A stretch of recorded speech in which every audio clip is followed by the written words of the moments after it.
নমস্কার, আমি সঞ্চারী ভট্টাচার্য।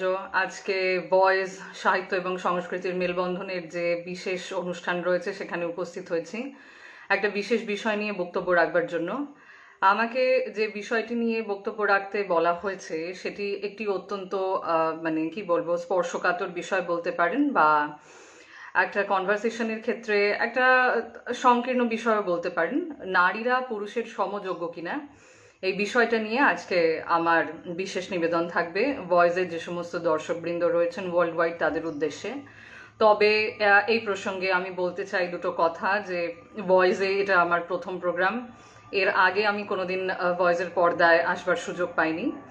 আর শ্রী চন্দন মাহাতো, যিনি ভয়েসের মানে আমার সাথে যিনি যোগাযোগ করেছিলেন, ওকে আমি অত্যন্ত থ্যাঙ্কফুল, আমি ওর কাছে গ্রেটফুল যে আমাকে এরকম একটা প্ল্যাটফর্ম দেওয়ার জন্য এবং এই বিষয়টি সম্পর্কে আমাকে বলার সুযোগ করে দেওয়ার জন্য আপনাদের সকল দর্শকবৃন্দের কাছে।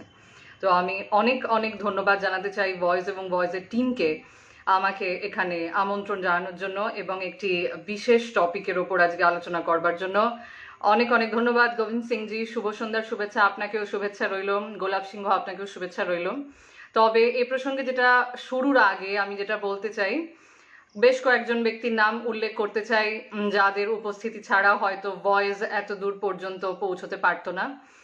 তাদের মধ্যে গুরুদাস বিশ্বাস, মৃত্যুঞ্জয় কর, টুলটুল দেবনাথ, বৃষ্টি কংস বণিক, প্রিয়তমা ঘোষ এবং বিশ্বপ্রিয়া সাহা, তাদের প্রত্যেকে আমি আমার শুভেচ্ছা এবং অভিনন্দন বার্তা জানাতে চাই। অনেক অনেক ধন্যবাদ আমাকে ভয়েসে আমন্ত্রণ জানানোর জন্য এবং আপনাদের তরফ থেকে আমাকে এখানে বিশেষ বিষয়টি নিয়ে আলোচনা করবার সুযোগ করে দেওয়ার জন্য। So thank you so much. আর আজকে যে বিষয়টি নিয়ে আমি আলোচনা করব, আমি এই বিষয়টি নিয়ে এর পূর্বে হয়তো কখনো আলোচনা করিনি। তাই নারী এবং পুরুষ এরা দুজনেই হচ্ছেন সমাজের একজন মূলগত অঙ্গ। এবং শুধু তাই নয়, thank you Chandan, thank you for inviting me and thank you so much. I am overwhelmed. Actually বিষয়টা হচ্ছে যে নারী এবং পুরুষ দুটি একে অপরের পরিপূরক সত্তা, এবং যখনই আমরা এই বিষয়টি নিয়ে আলোচনা করতে গেছি তখনই আমরা এই বিষয়টি নিয়ে দেখতে পেয়েছি যে মানুষের মধ্যে একটা সংকীর্ণতার জায়গা থেকে মানুষ সবসময় কথা বলে আসে। নারীরা যখন কোনো বিষয় নিয়ে কথা বলে তখন পুরুষরা তার বিরোধিতা করে, আবার পুরুষরা যখন বিরোধিতা করে তখন নারীরা তাদের নিজস্ব সপক্ষে এবং বিপক্ষে যুক্তি প্রদান করে। এটা আমাদের ব্যক্তিগত সত্তা এবং আভিজাত্যের মধ্যে পড়ে। আজ নয়, এটা বহু যুগ ধরে, যুগান্তর ধরে এই ঘটনা চলে আসছে। ফলে আজকে আমি যে বিষয়টি নিয়ে আলোচনা করব, আমার মনে হয় না যে মানে কোনো নতুন বিষয় নিয়ে আমি আলোচনা করছি। হয়তো সবার জানা চেনা পরিচিত দৃষ্টিভঙ্গির বাইরে আমি বেরোতে পারবো না। যদি আমি বেরিয়ে যাই বা যদি এমন কোনো কথা বলে ফেলি যেটা আপনাদের হৃদয়কে ছুঁয়ে যায়, তাহলে আমি মনে করব যে সেটা আমার অনেক সৌভাগ্য যে আমি সেই জায়গাটায় উপনীত হতে পেরেছি। কিন্তু যদি কোনো কথা ভুল বলে ফেলি, যদি এমন কোনো জায়গা তৈরি হয় বা এমন কোনো পরিস্থিতি তৈরি হয় যেখানে আপনারা অকওয়ার্ড ফিল করছেন, তাহলে অতি অবশ্যই আমাকে বলবেন। কারণ বক্তার প্রধান দায়িত্ব যখন সে বক্তব্য রাখছে তখন উভয় পক্ষের প্রতি সমর্থন এবং সম্মানপূর্বকই একটা বক্তব্য রাখা উচিত বলে আমি মনে করি। কাজেই এই বিষয়টা সংকীর্ণ হওয়া সত্ত্বেও এবং আমি নিজে একজন মহিলা হওয়া সত্ত্বেও আজকে এমন একটি বিষয় নিয়ে আপনাদের সামনে আলোচনা করব যেটার হয়তো আপনারা অনেক বিরোধিতা করতে পারেন, অনেকে হয়তো সহমত পোষণ করতে পারেন, অনেকে সপক্ষে যুক্তি রাখতে পারেন, আবার অনেকে বিপক্ষেও যুক্তি রাখতে পারেন। তাই ঈশ্বরের নামে শপথ করে আমি বেশ কিছু কথা বলতে চাই। একজন মহিলা হিসাবে মহিলাদের যে সমস্যা, একজন পুরুষ হিসাবে পুরুষদের যে সমস্যা, সেগুলো আপেক্ষিক অর্থে আমাদের সামাজিক বিষয় তো বটেই। শুধুমাত্র তাই নয়, আর একটা কথাও বলবো, যে একজন মানে প্রতিষ্ঠা পেয়েছেন যে মহিলা, তার পিছনে কিন্তু সবসময় একজন সুযোগ্য পুরুষের হাত থাকে। তেমনি একইভাবে যখন কোনো পুরুষ প্রতিষ্ঠা পান, সমাজে উল্লেখযোগ্য স্থান দখল করে থাকেন, তখন কিন্তু তার পেছনেও একজন সুযোগ্য মহিলার হাত থাকে। আমি একজন মহিলা হয়ে এটা কখনোই অস্বীকার করতে পারি না, কারণ আজ আমি যে জায়গায় উপনীত হতে পেরেছি এবং আপনাদের সামনে বক্তব্য রাখতে পেরেছি, সেটাও কিন্তু একজন পুরুষের সুযোগ্য ব্যবহারের মধ্যে দিয়েই তারা আমাকে এই জায়গাটি দিয়েছেন বলেই কিন্তু আজকে আমি আপনাদের সামনে উপস্থিত থাকতে পেরেছি।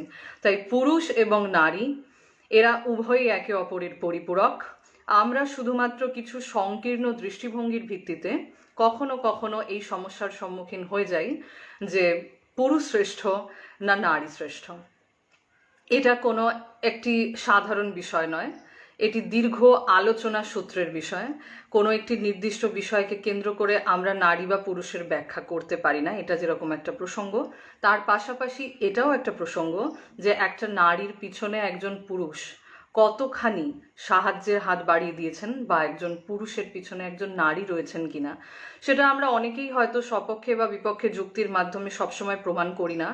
আমাদের ব্যক্তিগত সত্তার জায়গা থেকে, ব্যক্তিগত দৃষ্টিভঙ্গির জায়গা থেকে সবসময় স্পর্শকাতর বিষয়টিকে মনে করি এবং তার পাশাপাশি এটাও সবসময় মনে করি যে আমরা যে যার নিজের জগতে শ্রেষ্ঠ, ঠিক যেরকম রাজা নিজের জগতে শ্রেষ্ঠ থাকে, বাকিদের প্রজা মনে করা হয়, কিন্তু প্রজাদের মানে উল্লেখযোগ্য সাহায্য বা সহযোগিতা ব্যতীত যে একজন রাজাকে সিংহাসন যে অ্যাচিভ করা এবং সাম্রাজ্যকে প্রতিস্থাপন করা এবং সমস্ত মানুষের কাছে নিজের উল্লেখযোগ্য বৈশিষ্ট্য তুলে ধরা, এগুলো কিন্তু প্রজাদের সাহায্য ছাড়া রাজার পক্ষে সম্ভব হয় না।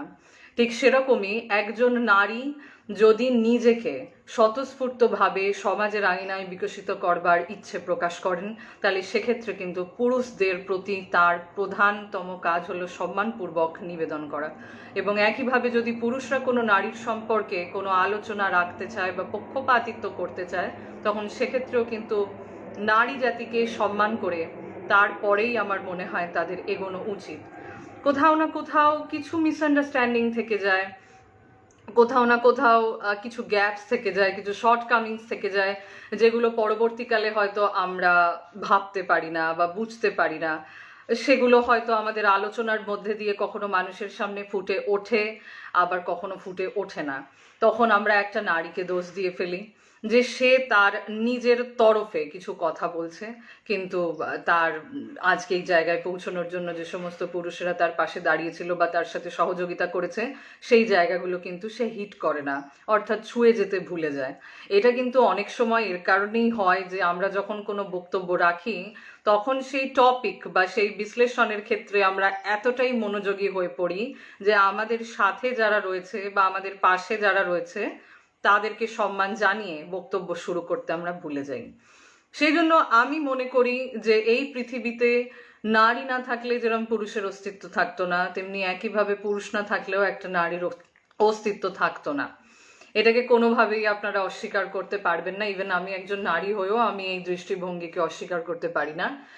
আমার পরিবারে আমি আমার মাকে, ঠাকুমাকে দেখেছি, তাদের দৈনন্দিন জীবনের সাথে আমি পরিচিত। আমি নিজে একজন লেখিকা এবং লেখালেখির সাথে যুক্ত রয়েছি। আমিও কখনো বলতে পারি না যে শুধুমাত্র নিজের দৃষ্টিভঙ্গির ভিত্তিতে আমি আজকে এই জায়গাটায় পৌঁছতে পেরেছি। প্রতিটি মুহূর্তে আমাদের একে অপরকে প্রয়োজন হয়, প্রতিটি মুহূর্তে আমাদের একে অপরের সহযোগিতার প্রয়োজন হয় এবং তারপরেই কিন্তু আমরা আজকে সেই জায়গাটা অ্যাচিভ করতে পারি। তো সেই কারণে আজকে আপনারা সকলেই আমার বন্ধুবৃত্তের অঙ্গ এবং আপনাদের সকলের সামনে এরকম একটি টপিক নিয়ে আলোচনা করবার জন্য আমি উপস্থিত হয়েছি। আমাকে অনেকেই বলেছিলেন যে এরকম একটি বিষয়ের উপর আলোচনা করাটা খুব একটা সহজ বিষয় নয়, হয়তো এটা অনেক মানুষকে বোর করবে। তবে আমার স্থির বিশ্বাস যে আমি যদি কখনো আপনাদের বোর করে ফেলি তাহলে আমি ভাববো যে আমি যে বিষয়টা নিয়ে আলোচনা করতে চেয়েছি সেই বিষয়টা সম্পর্কে আমার নিজেরই কোনো দৃষ্টিভঙ্গি পরিষ্কার নয়। তাই এরকম একটা বিষয় নিয়ে আলোচনা করবার আগে অবশ্যই আমাকে অনেক পড়াশোনা করতে হয়েছে এবং নিজেকে তুলে ধরতে হয়েছে মানুষের সামনে যে হ্যাঁ, আমি পারবো এই বিষয়টি নিয়ে আলোচনা করতে, একজন মহিলা হয়ে, একজন পুরুষের পাশে থেকে বা মহিলা যে সমাজ তার পাশে থেকে হয়তো আমি আজকে স্বয়ংক্রিয় কোনো বিষয় নিয়ে আলোচনা করার জায়গায় উপস্থাপিত করতে পারবো নিজেকে। তাই আপনাদের আবারও বিনীত অনুরোধ, আমার পাশে থাকুন। আমি একটি ছোট্ট টপিক আপনাদের সামনে আলোচনা করব, সেই বিষয়টা জানি না কতটা প্রাসঙ্গিক হবে বলে, বাট কিছু কিছু জিনিস তুলে ধরা প্রয়োজন। আমরা যেহেতু আজকে বর্তমান যুগে এরকম একটা সংকীর্ণ জায়গায় এসে উপস্থিত হয়েছি যেখানে নারীদের প্রতি সম্মানটা খুবই ক্ষীণ এবং সূক্ষ্ম জায়গায় পৌঁছেছে। আমি নিজে নারী হয়ে বহু জায়গায় হিউমিলিয়েটেড হয়েছি, অনেকে এক্সপ্লয়েট করবার চেষ্টা করেছে আমাকে, কিন্তু সেক্ষেত্রে আমি যেটা মনে করি যে একজন শিক্ষিত নারী হিসাবে আপনার প্রথম এবং প্রধান কর্তব্য হওয়া উচিত যে আপনি কোন বিষয়টি নিয়ে আলোচনা করছেন এবং আপনি যে সাধারণ মানুষের সামনে এসে উপস্থিত হয়েছেন এবং সেখানে আপনাকে যে বিষয়টি নিয়ে বলতে বলা হয়েছে, আপনি শুধুমাত্র নিজের দিক থেকে বা নিজের ধ্যান ধারণাকে মানুষের সামনে তুলে ধরতে পারেন না। সামগ্রিক অর্থে যে বিষয়গুলি ইম্পর্টেন্স রাখে এবং আমাদের সোসাইটির ক্ষেত্রে যেটি গ্রহণযোগ্য, সেরকমই কিছু মতাদর্শ আপনাকে মানুষের সামনে তুলে ধরতে হবে। তবেই মনে রাখা উচিত যে পুরুষ এবং নারী বিশেষে যারাই আপনার প্রোগ্রাম বা যারাই আপনার কথা শুনছে না কেন, তারা আপনার দুটো কথা শুনতে বাধ্য থাকবে। আর তা না হলে প্রত্যেকেই মনে করবে যে আপনি পক্ষপাতিত্ব করে মেয়ে হিসাবে নিজের তরফদারি করে কিছু বক্তব্য রেখেছেন এবং পুরুষদের সহযোগিতার আপনার কাছে কোনো মূল্যই নেই। কাজেই এইটা আমার পক্ষে করা সম্ভব নয়। আমি আজকে একটি বিষয় নিয়ে আপনাদের সামনে আলোচনা করতে চাই।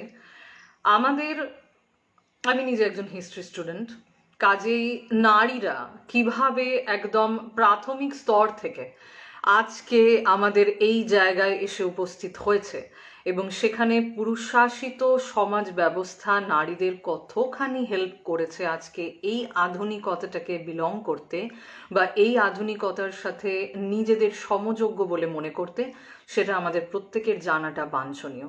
নালে আমরা বুঝতে পারবো না যে নারীরা আজকে যে নিপীড়নের শিকার হয়েছেন বা নারীরা আজকে যে জায়গায় এসছেন সেটা কতিপয় সমাজ ব্যবস্থার অঙ্গ কিনা, বা নারীরা কি আজকে প্রথম থেকেই নিপীড়িত, নাকি একটা বিশেষ বক্তব্যের জায়গা থেকে বা বিশেষ জায়গা থেকে আজকে নারীদের এই জায়গাটা দেওয়া হয়েছে।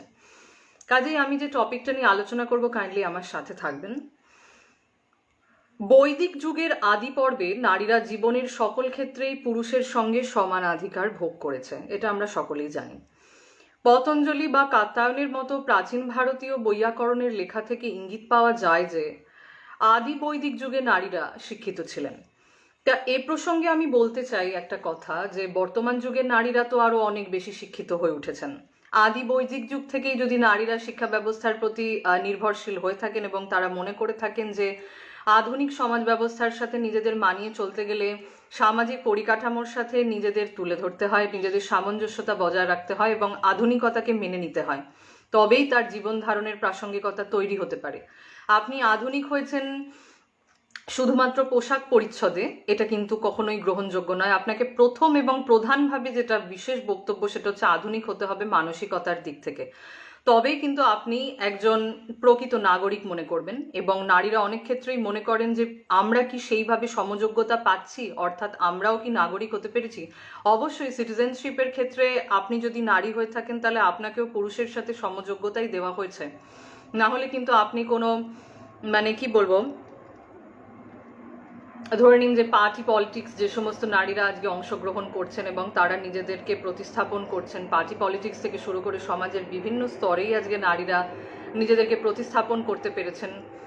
সামাজিক স্তরে নারীরা নিজেদের প্রতিস্থাপন করতে পেরেছেন, অর্থনৈতিক ক্ষেত্রে প্রতিস্থাপন করতে পেরেছেন, পৃথিবী বিশ্বের যে কোনো স্তরে আজকে আপনি দেখে নিন নারীদেরই হয়তো দেখতে পারবেন। রিসেন্টলি সুইজারল্যান্ডে, আমি নিজে দেখেছি নিউজিল্যান্ডে একজন মন্ত্রী হিসাবে নিযুক্ত হয়েছেন একজন ভারতীয় মহিলা।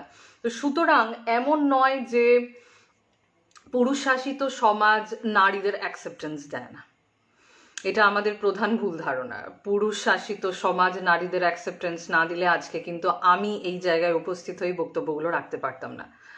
বিকজ আপনারা নিজেরাও জানেন, বয়েজে যারা রয়েছেন, বয়েজে শুধুমাত্র নিশ্চয়ই পুরুষ শাসিত সমাজ ব্যবস্থার এটা প্রতিস্থাপক হতে পারে না। বয়েজ এখানে কাঁধে কাঁধ মিলিয়ে নারীরাও রয়েছেন পুরুষদের পাশাপাশি, তাই আজকে বয়েজের জায়গায় পৌঁছেছে। এবং আমি আমার নিজের ভয়েসটা আপনাদের সকলের কাছে বিশ্বের দরবারে পৌঁছে দিতে পারছি just because of people are supporting me as a woman, and I am dedicating myself to the in front of the world. So আমি যে বক্তব্যের মধ্যে ছিলাম সেটা আমি কন্টিনিউ করব। আমি যেটা বলছিলাম যে বৈদিক যুগে নারীরা ছিলেন এবং তাদের অস্তিত্বের কথা আমরা প্রত্যেকেই জানতে পারি, এবং তার পাশাপাশি আমি আরো কিছু কথা বলতে চাই। ঋগ্বেদের শ্লোক থেকে ইঙ্গিত পাওয়া যায় যে নারীরা পরিণত বয়সে বিবাহ করতেন এবং সম্ভবত স্বয়ম্বর নামক প্রথায় নিজের স্বামী নির্বাচনের বা গন্ধর্ব বিবাহ নামক প্রথায় সহবাসের স্বাধীনতা তাদের প্রত্যেকের ছিল। এর থেকে যেটা উল্লেখযোগ্য বিষয় সেটা হচ্ছে যে আমি এই কারণেই টপিকগুলো নিয়ে আলোচনা করছি বিকজ অতীত ইতিহাস এবং বর্তমান ইতিহাস এই দুটোকে যদি সামঞ্জস্যভাবে আলোচনার মধ্যে না আনা যায় তাহলেই হয়তো মনে হতে পারে যে আমি পক্ষপাতিত্ব করছি। সেই জন্য আগেকার দিনে নারীদের কত স্বাধীনতা ছিল, পরবর্তীকালে মধ্যযুগীয় স্তরে নারীরা কতটা স্বাধীনতা পেয়েছে, এবং বর্তমান যুগে অর্থাৎ লিভিং লাইফ যেটা আমরা লিড করছি সেখানে নারীরা কতটা স্বাধীন এবং পুরুষ শাসিত সমাজে কতটা পরাধীন, সেটা জানার জন্য আমাদের আগে থেকেই আর কি আলোচনার বিষয়বস্তু শুরু করতে হবে। ঋগ বৈদিক যুগে আমরা যেটা লক্ষ্য করে থাকি, এখানে দেখতে পাচ্ছি যে নারীরা গন্ধর্ব মতে বিবাহ করবার স্বাধীনতা পেতেন এবং নিজের স্বামী নির্বাচনের স্বাধীনতা ছিল। অত্যন্ত দুঃখজনক বিষয় হচ্ছে এখনকার নারীরা যারা চাকরিজীবী, যারা প্রশিক্ষক এবং যারা নিজেদের স্বাধীন চেতা বলে মনে করেন, তারাও অনেকে দাবি করে থাকেন যে তাদের পারিবারিক দিক থেকে স্বাধীনতা দেওয়া হয় না এবং বলপূর্বক কোনো একটি ছেলে দেখে তার যোগ্যতার উপর ভিত্তি করে বা সুদর্শন কিনা এই বিষয়টির উপর ভিত্তি করে তাদের বিয়ে দিয়ে দেওয়া হয়, এবং তারা কতটা ভালো থাকেন সেই বিষয়টার প্রতি কোনোভাবেই সমাজ দায়বদ্ধ থাকে না। তাদের ওপর যদি কোনো অত্যাচার করা হয় সেটা পুরোটাই যে শ্বশুর গৃহ তার উপর দোষারোপ করা হয়। কিন্তু আমার বক্তব্য হচ্ছে, কোনো নারী যদি নিজে পুরুষকে নির্বাচন করেন এবং তার পাশাপাশি বিবাহের সময় যদি পুরো বিষয়টা আপস অ্যান্ড ডাউনস গুলোর ব্যাপারে যদি নিজেরা একবার জেনে নেন বা বুঝে নেন, বা আগামী দিনে যেখানে পা রাখতে চলেছি, যেরকম আমরা জব করি, জবে গেলে যখন আমরা যাই তখন কি শুধুমাত্র আমরা স্যালারিটা দেখি? তা কিন্তু নয়, আমরা অবশ্যই কিন্তু সেখানকার পরিবেশ দেখি, পরিমণ্ডল দেখি, সাধারণ মানুষ সেখানে কতটা আমাদের সাথে সামঞ্জস্যতা রক্ষা করতে পারছে, এবং তার থেকে বড় কথা হচ্ছে যে আরো কিছুটা কিভাবে আমরা ওই পরিস্থিতির সাথে নিজেদের সামলে নিতে পারবো সেটার পরেই কিন্তু আমরা একটা জব জয়েন করি। তা আমারও বক্তব্য হচ্ছে, যখন একটি পুরুষ একটি স্ত্রীকে নিজের স্ত্রী হিসাবে গ্রহণ করছে বা একজন স্ত্রী একজন পুরুষকে স্বামী হিসাবে গ্রহণ করছে, তখন সর্বপ্রথম আমাদের সর্বোপরি যে বিষয়টার ওপর লক্ষ্য রাখা উচিত সেটা সব থেকে ইম্পর্ট্যান্ট ম্যাটার, এবং এই ম্যাটারটাকে আমরা কখনো সলভ করি না, যার জন্য এটা প্রবলেম। হ্যাঁ, Bijoy Sarkar does our religious believes are obstacles of feminism. Religious believe, কোনো ধর্মীয় সংকীর্ণতাকে আমি মনেই করি না যে একটা মেয়ে বা একটা ছেলের ক্ষেত্রে সেটা সংকীর্ণতা তৈরি করতে পারে। আজকে একটি মেয়ে একটি মুসলিম ছেলেকে বিয়ে করছে হিন্দু হয়ে, একটি মুসলিম মেয়ে একটি খ্রিস্টান ছেলেকে বিয়ে করছে। সুতরাং আজকের দিনের রিলিজিয়াস বিলিভের ওপর শুধুমাত্র ভিত্তি করে এটা কখনোই বলা যায় না যে এটা সমাজের ক্ষেত্রে একটা অবস্টাকলস। আমি মনে করি প্রধান অবস্টাকলস হচ্ছে আমাদের মানসিকতা। আমরা মেয়েরা এবং ছেলেরা যদি একইভাবে একই গড়পড়তা জীবন ধারণের থেকে বেরিয়ে গিয়ে এই অবস্টাকলস থেকে মুক্ত হয়ে গিয়ে যদি প্রাচীনপন্থী ভাবনা চিন্তা থেকে সরে গিয়ে বেরোতে পারি, তাহলে আমার মনে হয় যে কোনো অবস্টাকলস না। আমি তো আপনার কথার উত্তর দিয়েই দিলাম। আমি তো বৈদিক সাহিত্যের কথাই উল্লেখ করলাম, যেখানে নারীরা স্বাধীন চেতা হয়ে নিজেরা বিবাহে সম্মতি দিতে পারতেন এবং পুরুষ নির্বাচন করতে পারতেন। সুতরাং সেই যুগ থেকে যদি এই স্বাধীনতার কথা উঠে আসে এবং আজকেও আরো অনেক বেশি স্বাধীন হয়ে গেছি আমরা, তো সুতরাং এখানে রিলিজিয়াস অবস্টাকলস এর কোনো ব্যাপারই নেই, সবটাই হচ্ছে মানসিকতা। আপনি যদি একটি হিন্দু পরিবারে বিয়ে হয়ে যান, সেখানে কি আপনাকে কোনো রকম সমস্যার সম্মুখীন হতে হয় না? সেখানে একটা নারী কতটা স্বাধীনতা পায়। বা একটা পুরুষকে যদি একটি হিন্দু বংশের নারীকে বিয়ে করতে হয় বা ব্রাহ্মণ সম্প্রদায়ের নারীকে বিয়ে করতে হয়, সে তার বাড়িতে গিয়ে কি সেই মেয়েটির কাছ থেকে সব রকম সুযোগ সুবিধা পায় না? সেই মেয়েটি তাকে সমস্ত ক্ষেত্রে কথা বলবার বা যুক্তি রাখবার বা অধিকার দেখানোর সুযোগ দেয়। তো সেরকম ভাবে বলতে গেলে আমরা নারী পুরুষ সকলেই সমানভাবে একে অপরের পাশে যদি না থাকি, তাহলে কখনোই পসিবল নয়। The Vedanta also suggests that women's primary duties help our husband to performing obligatory duties and enable him to continue his family tradition. Her primary duty is to give birth to his child. Obviously আমি পুরোটা পড়তে পারলাম না, এটা obviously একটা important matter এই হিন্দুইজমের ক্ষেত্রে এটাই। তবে একটা নারীকে নিয়ে গিয়ে শুধুমাত্র যে মানে চাইল্ড ডেভেলপমেন্ট, মানে এটা এরকম ব্যাপার হয়ে যাচ্ছে যে শুধুমাত্র আমরা একটা মেয়েকে নিয়ে যাচ্ছি একটা মেশিন হিসাবে যে আমার বংশ বিস্তারে কাজে লাগবে, সেরকম মানসিকতা থেকেও কিন্তু পুরুষদের বেরিয়ে আসা উচিত বলে আমি মনে করি। শুধুমাত্র একটি মেয়েকে নিয়ে যাচ্ছি, সে প্রথম আমার জীবন সঙ্গিনী, প্রথম হচ্ছে আমার অর্ধাঙ্গিনী যাকে বলা হয়, আমার অর্ধেক সত্তা, তাকে আমাকে দিয়ে দিতে হবে। আমি যে সম্মান থেকে বিলং করি, যে জায়গা থেকে আমি সম্মানটি পাওয়ার চেষ্টা করছি, আমায় কিন্তু সমযোগ্যতা সেই মেয়েটিকেও দিতে হবে। তবেই কিন্তু আমি বলতে পারবো যে একটি পুরুষ সমস্ত রিলিজিয়াস বিলিভের ওপরে উঠলো, সমস্ত ধর্মীয় সংকীর্ণতার ওপরে উঠলো, এবং তার থেকেও বড় কথা মানবিকতার ওপরে উঠে কোনো কাজ করলো, যেখানে কোনো বাইন্ডিং নেই, যেখানে পুরুষ শাসিত সমাজ নেই, যেখানে শুধুমাত্র সে যাকে ভালোবেসে বিয়ে করেছে এবং সেও যে একটা মানুষ, তারও কিছু কমপ্লিমেন্টারি ডিউটিস রয়েছে সেই মানুষটার প্রতি, তারও কিছু ভালো লাগা ভালোবাসার বিষয় রয়েছে, সেটিও পুরুষ হিসাবে দেখা উচিত। তারপরে একটি মেয়ের কাছ থেকে আশা করা উচিত যে তার বংশ বিস্তারে সে কতটা সাহায্য করতে পারে। বিজয় সরকার, ইকোফেমিনিজম নবচিন্তায় নারীবাদ চর্চার ক্ষেত্রে কতটা প্রাসঙ্গিক বলে আপনি মনে করেন? অবশ্যই নবচিন্তায় নারীবাদ প্রাসঙ্গিক বিষয় না হলে আজকে আমি উপস্থিত থাকতাম না। আমি নিজে একজন এমন নয় যে রেকটিফাই করিনি বিষয়টাকে বা একটা প্রমিসিং বিষয়ের উপর আলোচনা করছি, আমি কোনো কন্ট্রোভার্সিয়াল সাবজেক্টের ওপর আলোচনা করছি না বলেই আমি মনে করি। আপনারা পুরুষ শাসিত সমাজ ব্যবস্থা থেকে এরকম ভাবে হয়তো মন্তব্য রাখতে পারেন, আমাকে আজকে হয়তো পাজলও করে দিতে পারেন এমন কোনো প্রশ্ন করে, কিন্তু আমি এখানে ইন্ডিভিজুয়াল ওয়েতে মন্তব্য রাখছি না। আমি কোনো নারীর ক্ষেত্রে মন্তব্য রাখবো না, আমি কোনো পুরুষের ক্ষেত্রে। ফলে ইকো ফেমিনিজমের ক্ষেত্রে আমি একটি কথাই বলতে পারি যে পরিবেশ সচেতন তখনই হতে পারে যদি পুরুষ এবং নারী উভয় সচেতনতা দেখায়, তবেই সচেতনতা আসে। নালে জানবেন আমরা কোনোদিনই স্বাধীনতা পাবো না এবং সারা জীবন আমরা এইভাবেই একে অপরের সাথে লড়াই করে যেতে হবে এবং বলে যেতে হবে eco feminism, eco Jainism, eco Buddhism, eco Christianism, eco Muslimism সবই তাহলে তো এই বিষয়ের মধ্যে চলে আসে। তো ইকো ফেমিনিজম কেন শুধুমাত্র আসছে? তো অনেক বক্তব্য আছে, সেই বিষয়গুলিকে পারিপার্শ্বিক দিক থেকে আলোচনা করলে মনে হবে যে ওরে বাবা, এটা তো ইতিহাস বলতে বসেছে। তো thank you so much Tutul Debnath এবং বৃষ্টি গংসা বণিক আমার পাশে থাকবার জন্য। আমি ভাবতে পারিনি যে এতটা সাপোর্ট আমি আপনাদের কাছ থেকে পাবো, বিকজ এটা অত্যন্ত সংকীর্ণ আলোচনা। আমি ভেবেছিলাম হয়তো আজকে এমন কোনো টপিক উঠে আসবে এবং আপনারা হয়তো আমার পাশে থাকবেন না, বাট আজকে আপনাদের সকলকে এখানে উপস্থিত দেখে এবং আমি নিজেই বক্তব্যগুলো এত প্র্যাকটিক্যালি রাখতে দেখে সত্যিই অবাক হচ্ছি যে এত মানুষ আমাকে অ্যাট দ্য সেম টাইম দেখছেন এবং তাদের প্রশ্ন আমার কাছে রাখছেন। So thank you so much boys for giving me this opportunity to prove myself as best as I can. এরপরে আমি এগিয়ে যাব আমার বক্তব্যে। আদি গ্রন্থে বহু প্রাজ্ঞ এবং ভবিষ্যৎ দ্রষ্টা নারীর উল্লেখ আছে, যেরকম ধরুন গার্গী, মৈত্রেয়ী, যাদের নাম বিশেষভাবে উল্লেখযোগ্য। দেখুন তখনকার দিনে মানুষ যদি এতটা শিক্ষিত হতে পারেন যে নারীদের সমযোগ্যতা আরোপ করা যেতে পারে, নারীরা শিক্ষিত হচ্ছে, নারীরা বুদ্ধিজীবী শ্রেণীর অন্তর্ভুক্ত হয়ে যাচ্ছে, নারীরা নিজেদের সমাজে প্রতিস্থাপন করছে, এইগুলো সেই সময় থেকে উঠে আসছে বলেই কিন্তু আজকে নারীরা শিক্ষিত হতে পেরেছে। আজ কিন্তু নারীরা নতুন শিক্ষিত নয়। এই যে ইকো ফেমিনিজমের ব্যাপারে যিনি আমাকে জিজ্ঞাসা করলেন, তিনি কিন্তু তার উত্তর এটা হতে পারে যে নারীরা কিন্তু বৈদিক যুগ থেকে শিক্ষা গ্রহণ করে আসছেন, অর্থাৎ সমাজে কিভাবে নিজেদের প্লেস করতে হবে, নারী হিসাবে, শিক্ষিকা হিসাবে, একজন মা হিসাবে, একজন গৃহিণী হিসাবে, একজন মানে কি বলবো কন্ট্রাডিক্টরি ফিমেল ক্যারেক্টার হিসাবে, এগুলো সব কিন্তু নির্ভর করছে আপনি কতটা শিক্ষিত, নিজেকে কতটা সেই জায়গায় উপনীত করতে পেরেছেন। পলাশ সরকার, all the major religions of the world are predominantly male and dominated religion, women play a secondary role. এটা আপনার মানসিকতা হতে পারে স্যার, বিকজ আমি মনে করি না যে একজন মহিলা সবসময় সেকেন্ডারি রোল প্লে করে। যদি আজকে সেকেন্ডারি রোল প্লে করতো তাহলে আমি মনে করি না নিউজিল্যান্ডের মতো একটা দেশে আমাদের ভারত থেকে মন্ত্রী নির্বাচিত হতে পারতেন একটি মেয়ে।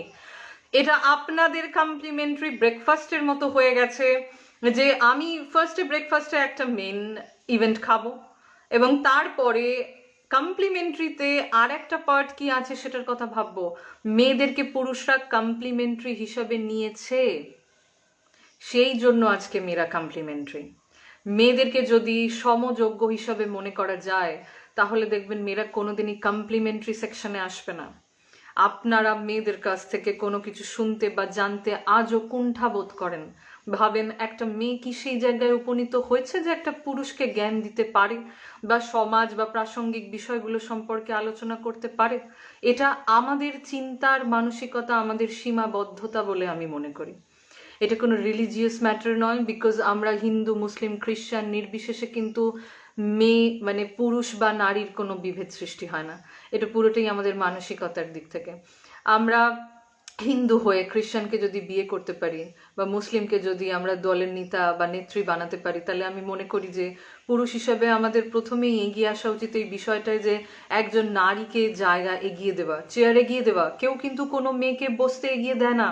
সব সময় কিন্তু একটা জায়গায় গিয়ে আমি নিজেও এই বিষয়টা ফিল করেছি যে আমাকে অনুরোধের ভঙ্গিতে বলতে হয় যে আমাকে প্লিজ কাইন্ডলি একটু বসতে দেবেন। দেখেছি কমিটির মেম্বাররা সবাই পুরুষ এবং তারা সকলেই কি করছেন যে প্রথমে তাদেরকে গার্ল্যান্ডিং করা হয়, প্রথমে তাদেরকে বলা হয় যে আপনারা বক্তব্য রাখুন। খুব কম এরকম সিচুয়েশন দেখেছি যেখানে একটা মেয়েকে এগিয়ে দেওয়া হচ্ছে, মাইকটা দিয়ে দেওয়া হচ্ছে যে আপনি বলুন, আপনার বক্তব্য রাখুন, আপনি আমাদের এই বিষয়টার নেতৃত্বাধীন কর্তৃ, আপনিও সমান যোগ্যতা রাখেন এই জায়গাটিকে আজকে জায়গায় নিয়ে আসতে। আপনি যে কনসার্নটার সাথে যুক্ত রয়েছেন, আমরা পুরুষরাও যুক্ত রয়েছি, তো আপনারও উল্লেখযোগ্য বক্তব্য রাখা উচিত এখানে, বিকজ আপনার কন্ট্রিবিউশনটা is as much as the same like we are doing and we are doing our best. So আপনি কেন বাদ থেকে যাবেন? এটা সবসময় আমি দেখেছি হয় না। মেয়েদেরকে একটা সাইডে সরিয়ে রাখা হয়, বসে বলে আচ্ছা আসছি দাঁড়াও, তোমাকে বক্তব্য রাখতে দেওয়া হচ্ছে, আগে প্রধান কর্তারা বক্তব্য রেখে নিক, তারপরে তোমাকে বক্তব্য রাখতে দেওয়া হবে। কখনো তো এরকম মনে হয় না যে আগে একটা ফিমেলকে এগিয়ে দেওয়া উচিত, আপনি বক্তব্য রাখুন, তারপর আমরা পুরুষরা বক্তব্য রাখবো। এটা যদি যেদিনকে আমাদের সমাজে হয়ে যাবে, জানবেন কোনোদিন কোনো মেয়ে এইটা ভাববে না যে আমি পুরুষের সমযোগ্য নই। আপনারা নিজেরাই বেড়ি পরিয়ে রাখেন মেয়েদের পায়ে, মেয়েদেরকে এগিয়ে দিন, দেখবেন কোনোদিন পুরুষ শাসিত সমাজের প্রতি কোনো মেয়ে ঘৃণা বোধ করবে না। একজন কোয়েশ্চেন করেছেন what is the difference between Indian and western feminism. Indian ফেমিনিজমের ক্ষেত্রে আমি বলতে পারি, যদি ইন্ডিয়ান ফেমিনিজমের কথা ওঠে তাহলে বলবো ইন্দিরা গান্ধীর কথা। ইন্দিরা গান্ধীকে আমরা উল্লেখযোগ্য দৃষ্টিভঙ্গির দিক থেকে দেখতে পেয়ে থাকি। দেখুন, বিদেশে ওবামার যিনি স্ত্রী, তিনি যদি ওনার কাঁধে কাঁধ মিলিয়ে রাষ্ট্র শাসন করতে পারেন এবং ওনাকে ফার্স্ট লেডির আয়তায় রাখা হয়, তাহলে আমি এটা মনে করি যে আমাদের দেশেও কিন্তু সেরকমই একটা যোগ্যতা দেওয়া উচিত।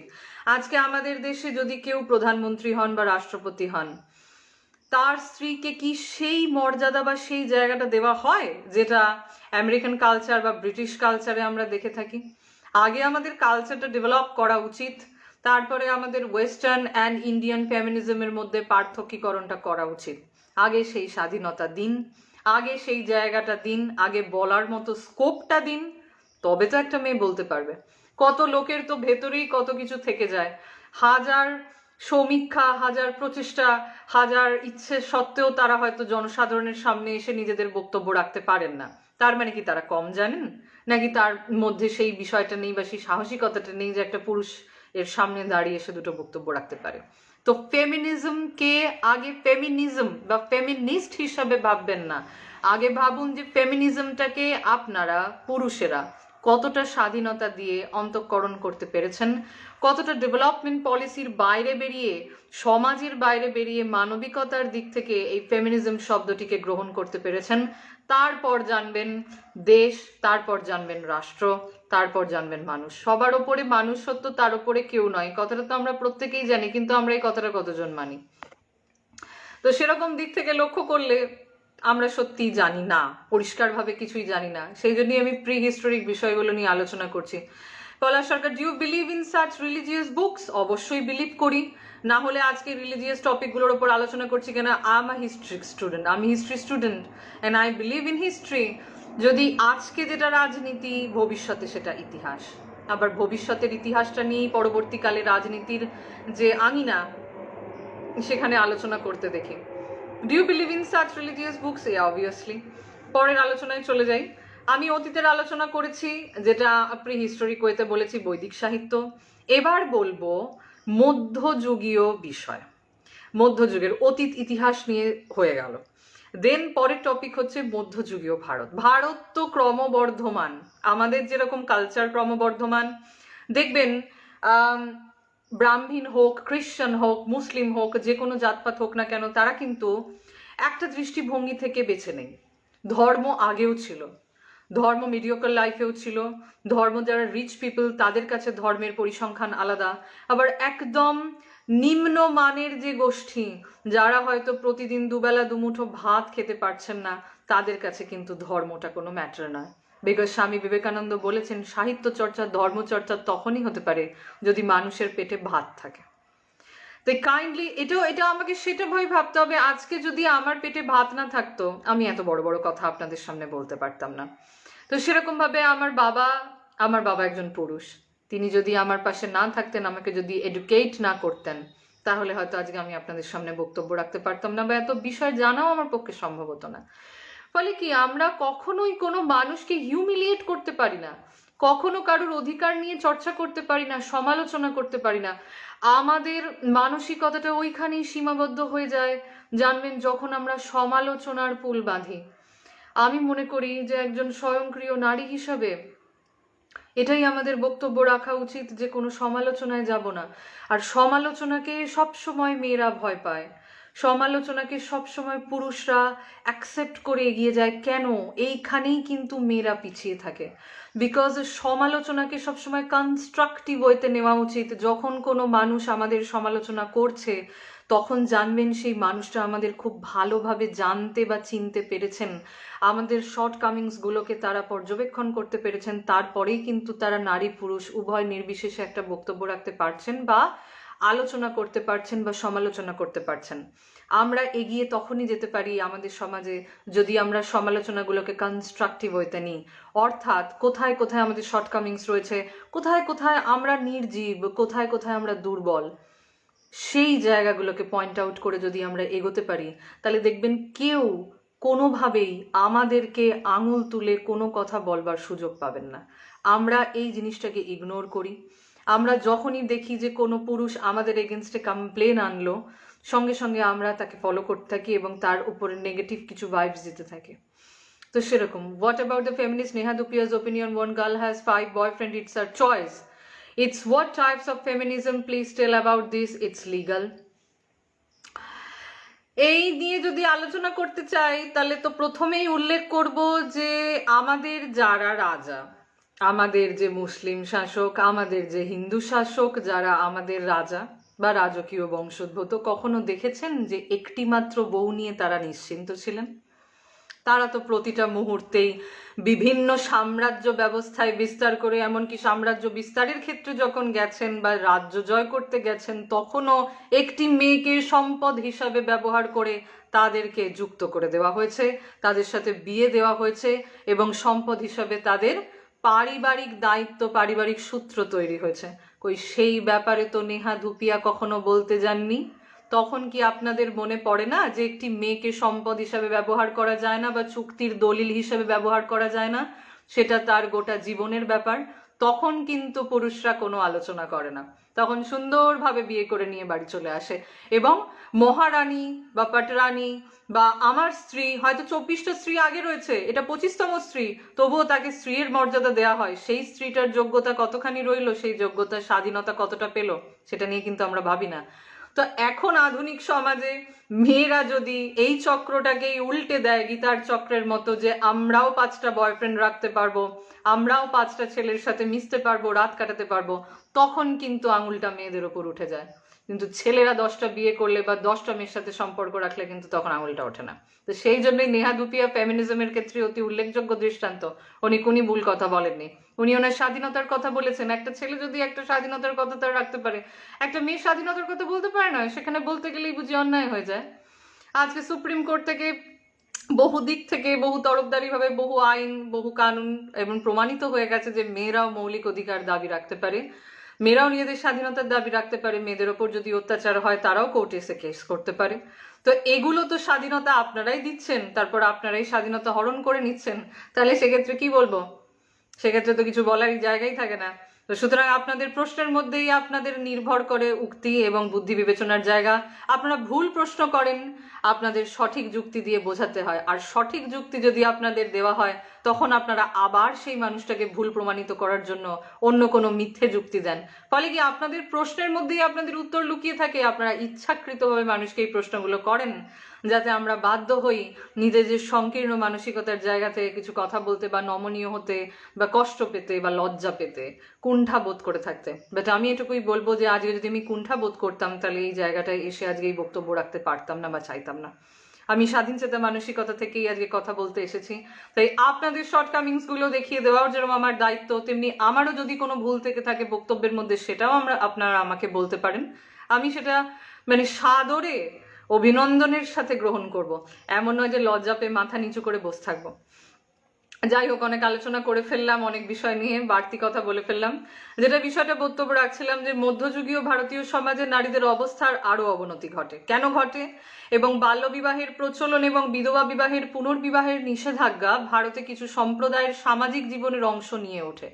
মধ্যযুগীয় ভারতীয় সমাজে নারীদের অবস্থার আরও অবনতি ঘটে এবং বাল্যবিবাহের প্রচলন ও বিধবা বিবাহের পুনর্বিবাহের নিষেধাজ্ঞাই সামাজিক গতি প্রকৃতির জীবন অংশ হয়ে ওঠে।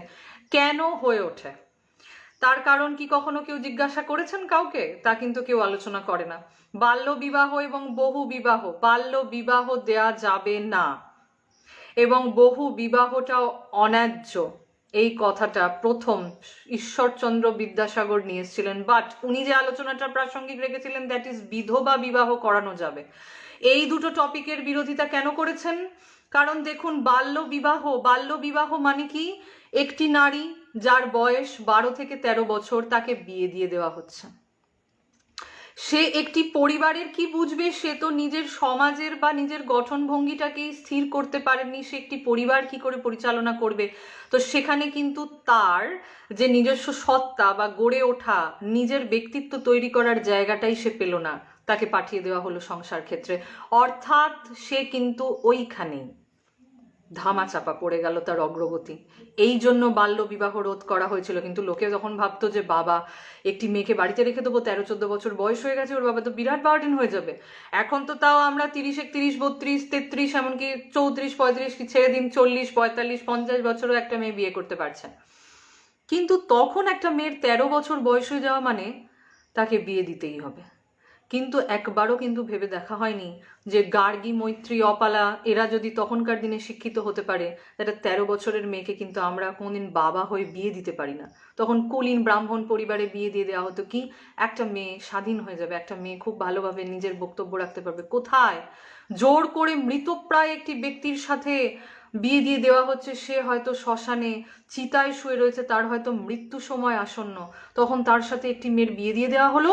অর্থাৎ সে কুলীন ব্রাহ্মণ পরিবারে চলে গেল, মেয়েটি বিবাহ হয়ে গেল, ব্যাস তার হাজবেন্ড মারা গেল, সারা জীবনের জন্য সে বিধবা হয়ে রয়ে গেল। বাট সে নাকি একটি পরিবার পেল, সে নাকি একটি সত্তা পেল, তার নাকি আর একা বাঁচতে হলো না। আপনারাই বলুন যে এইরকম ধরনের শিক্ষার কি কোনো মূল্য আছে, কোনো প্রয়োজন আছে? এর পরেও কি মনে হয় আমরা শিক্ষিত বা শিক্ষিত হওয়ার দাবি রাখতে পারি? আমার তো মনে হয় না। বহু বিবাহ কেন রদ করা হয়েছে? একটি পুরুষ, যে কথাটা এক্ষুনি আলোচনার মধ্যে ছিল, একটি পুরুষের 10টা বউ থাকতেই পারে, এমন একটি নারীর 20টা হাজবেন্ডও থাকতে পারে। কিন্তু আপনি একটা কথা বলুন তো, আপনি একটি মেয়েকে বিয়ে করে নিয়ে গেলেন, 10টা মেয়েকে সমানভাবে গুরুদায়িত্ব দিতে পারবেন? 10টা মেয়েকে সমানভাবে তাদের ইচ্ছে অনিচ্ছে, ভালো লাগা ভালোবাসারগুলোর দাম দিতে পারবেন? প্রতিটা মুহূর্তে তাদেরকে বোঝাতে পারবেন? তারা যখন নালিশ নিয়ে আসবে, অভিযোগ নিয়ে আসবে, তখন মনে হবে না যে এই মেয়েটাকে দূর করে তাড়িয়ে দেওয়া উচিত, এই মেয়েটাকে সমাজ থেকে বহির্ভূত করা উচিত? যেটা তখনকার দিনের সোসাইটির যে ক্রমবর্ধমান পুরুষশাসিত সমাজ ছিল, তখনকার তারা বেশিরভাগ ক্ষেত্রে এটা করতেন। একটি বা দুটি মেয়েকে প্রাসঙ্গিকতা দিয়ে বাকি সমস্ত স্ত্রী যারা রয়েছে তাদেরকে এটাই মনে করানো হতো, তোমরা কেউ প্রকৃত শিক্ষিত নয়, তোমরা স্বামীর মুখের উপর কথা বলতে পারো না। হ্যাঁ, এটা অবশ্যই। তো আরেকটা কোয়েশ্চেন আছে, even if a mother is a women herself, why does she think her son is more important? এটা তো তার মানসিকতার সংকীর্ণতা। ওরকম একটা পরিবারে বিয়ে হয়েছে, তার যে শাশুড়ি রয়েছেন সে ওরকম একটা ডিটারমাইন্ড মানসিকতায় বিশ্বাসী। যখন তিনি বিয়ে হয়ে এসেছিলেন তখন তিনি দেখেছেন তার ওপর সমান অত্যাচার করা হয়েছে, তাকে সমযোগ্যতা দেওয়া হয়নি। একটি নারীকে সমযোগ্যতা না দিয়ে তার যে হাজবেন্ড, তাকেই তার মা বেশি গ্রান্টেড দিয়েছেন, বেশি ফলো করেছেন তার রুলস অ্যান্ড রেগুলেশনস গুলোকে। তো এই চিন্তা শক্তির জন্যই তো যখন একটি মেয়ে আবার মা হয়, তখন সে মনে করে আমার মেয়ে আমাকে দেখবে না, আমার ছেলে আমাকে দেখবে। কেন? কারণ সে যখন বিয়ে হয়ে বাইরে এসেছিল তখন তো তার শাশুড়িকেই একই জিনিস সে ঘটতে দেখেছে, যে সে তার সন্তান অর্থাৎ তার ছেলেকে প্রায়োরিটি দিয়েছে, ছেলের বউকে প্রায়োরিটি দেওয়া হয় না। মেয়েদেরকে প্রায়োরিটি দেওয়া হয় কিন্তু বাড়ির বউ প্রায়োরিটি পায় না, কারণ সে অন্যের একজনের মেয়ে বলে তার কি কোনো প্রায়োরিটি নেই? সে তো সব ছেড়ে আপনার পরিবারে এসেছে, আপনার পরিবারের বংশ বিস্তারের জন্য, আপনার পরিবারকে এগিয়ে নিয়ে যাওয়ার জন্য। কই তখন তো একবারও শাশুড়ি হয়ে বা শ্বশুর হয়ে কথাটা মনে পড়ে না যে আমার ছেলের থেকে একজন মেয়ে অনেক বেশি দায়িত্ব পালন করবে, তাকে আমার অনেক বেশি যোগ্যতা দেওয়া উচিত? দেখবেন আমরা যখন কোনো অ্যাম্বাসিতে যাই বিদেশে, তখন যখন বাংলাদেশের প্রধানমন্ত্রী আমাদের দেশে আসেন বা আমাদের দেশের প্রধানমন্ত্রী বাংলাদেশে যান, তখন কি করা হয়? তাকে আগে চেয়ারটা এগিয়ে দেওয়া হয়।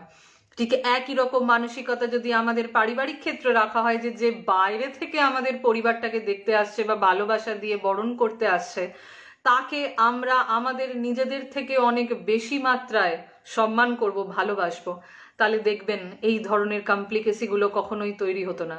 তখন দেখতেন যে একটি মেয়ে কখনোই একটি ছেলের ওপর ডিপেন্ডেন্ট হয়ে বসে থাকতো না, যে আমি একটি সন্তান যদি পুত্র সন্তান জন্ম দিই তাহলে সেই আমায় দেখবে, একটি মেয়ে আমাকে দেখবে না। বিকজ আমরা তো মনে ভেবেই থাকি যে একটা মেয়ে পরনির্ভরশীল, বড় হবে, বিয়ে দিয়ে দেবো, চলে যাবে, ট্রান্সফার হয়ে যাবে। Woman is not a transfer material. She is a transparent material. Don't think about that. Transparent means একটা মানুষ বাইরেও যা ভিতরেও তাই, সেই মানসিকতা রাখবার চেষ্টা করুন। ট্রান্সফার ম্যাটেরিয়াল ভাববেন না যে এক জায়গায় সেট আপ হলো না আরেকটা জায়গায় পাঠিয়ে দেবো। She is not a machinery goods. চিন্তা ভাবনা বদলান, দেখবেন বাবা মা সকলে একটি মেয়েকেই বেশি যোগ্যতা দেবে একটি ছেলের পাশাপাশি। আমি একবারও বলছি না ছেলেকে যোগ্যতা না দিয়ে মেয়েকে গুরুত্ব দিন, মেয়ে এবং ছেলে উভয়কেই গুরুত্ব দিন, দেখবেন সমাজ সুন্দর হবে, রাষ্ট্র সুন্দর হবে।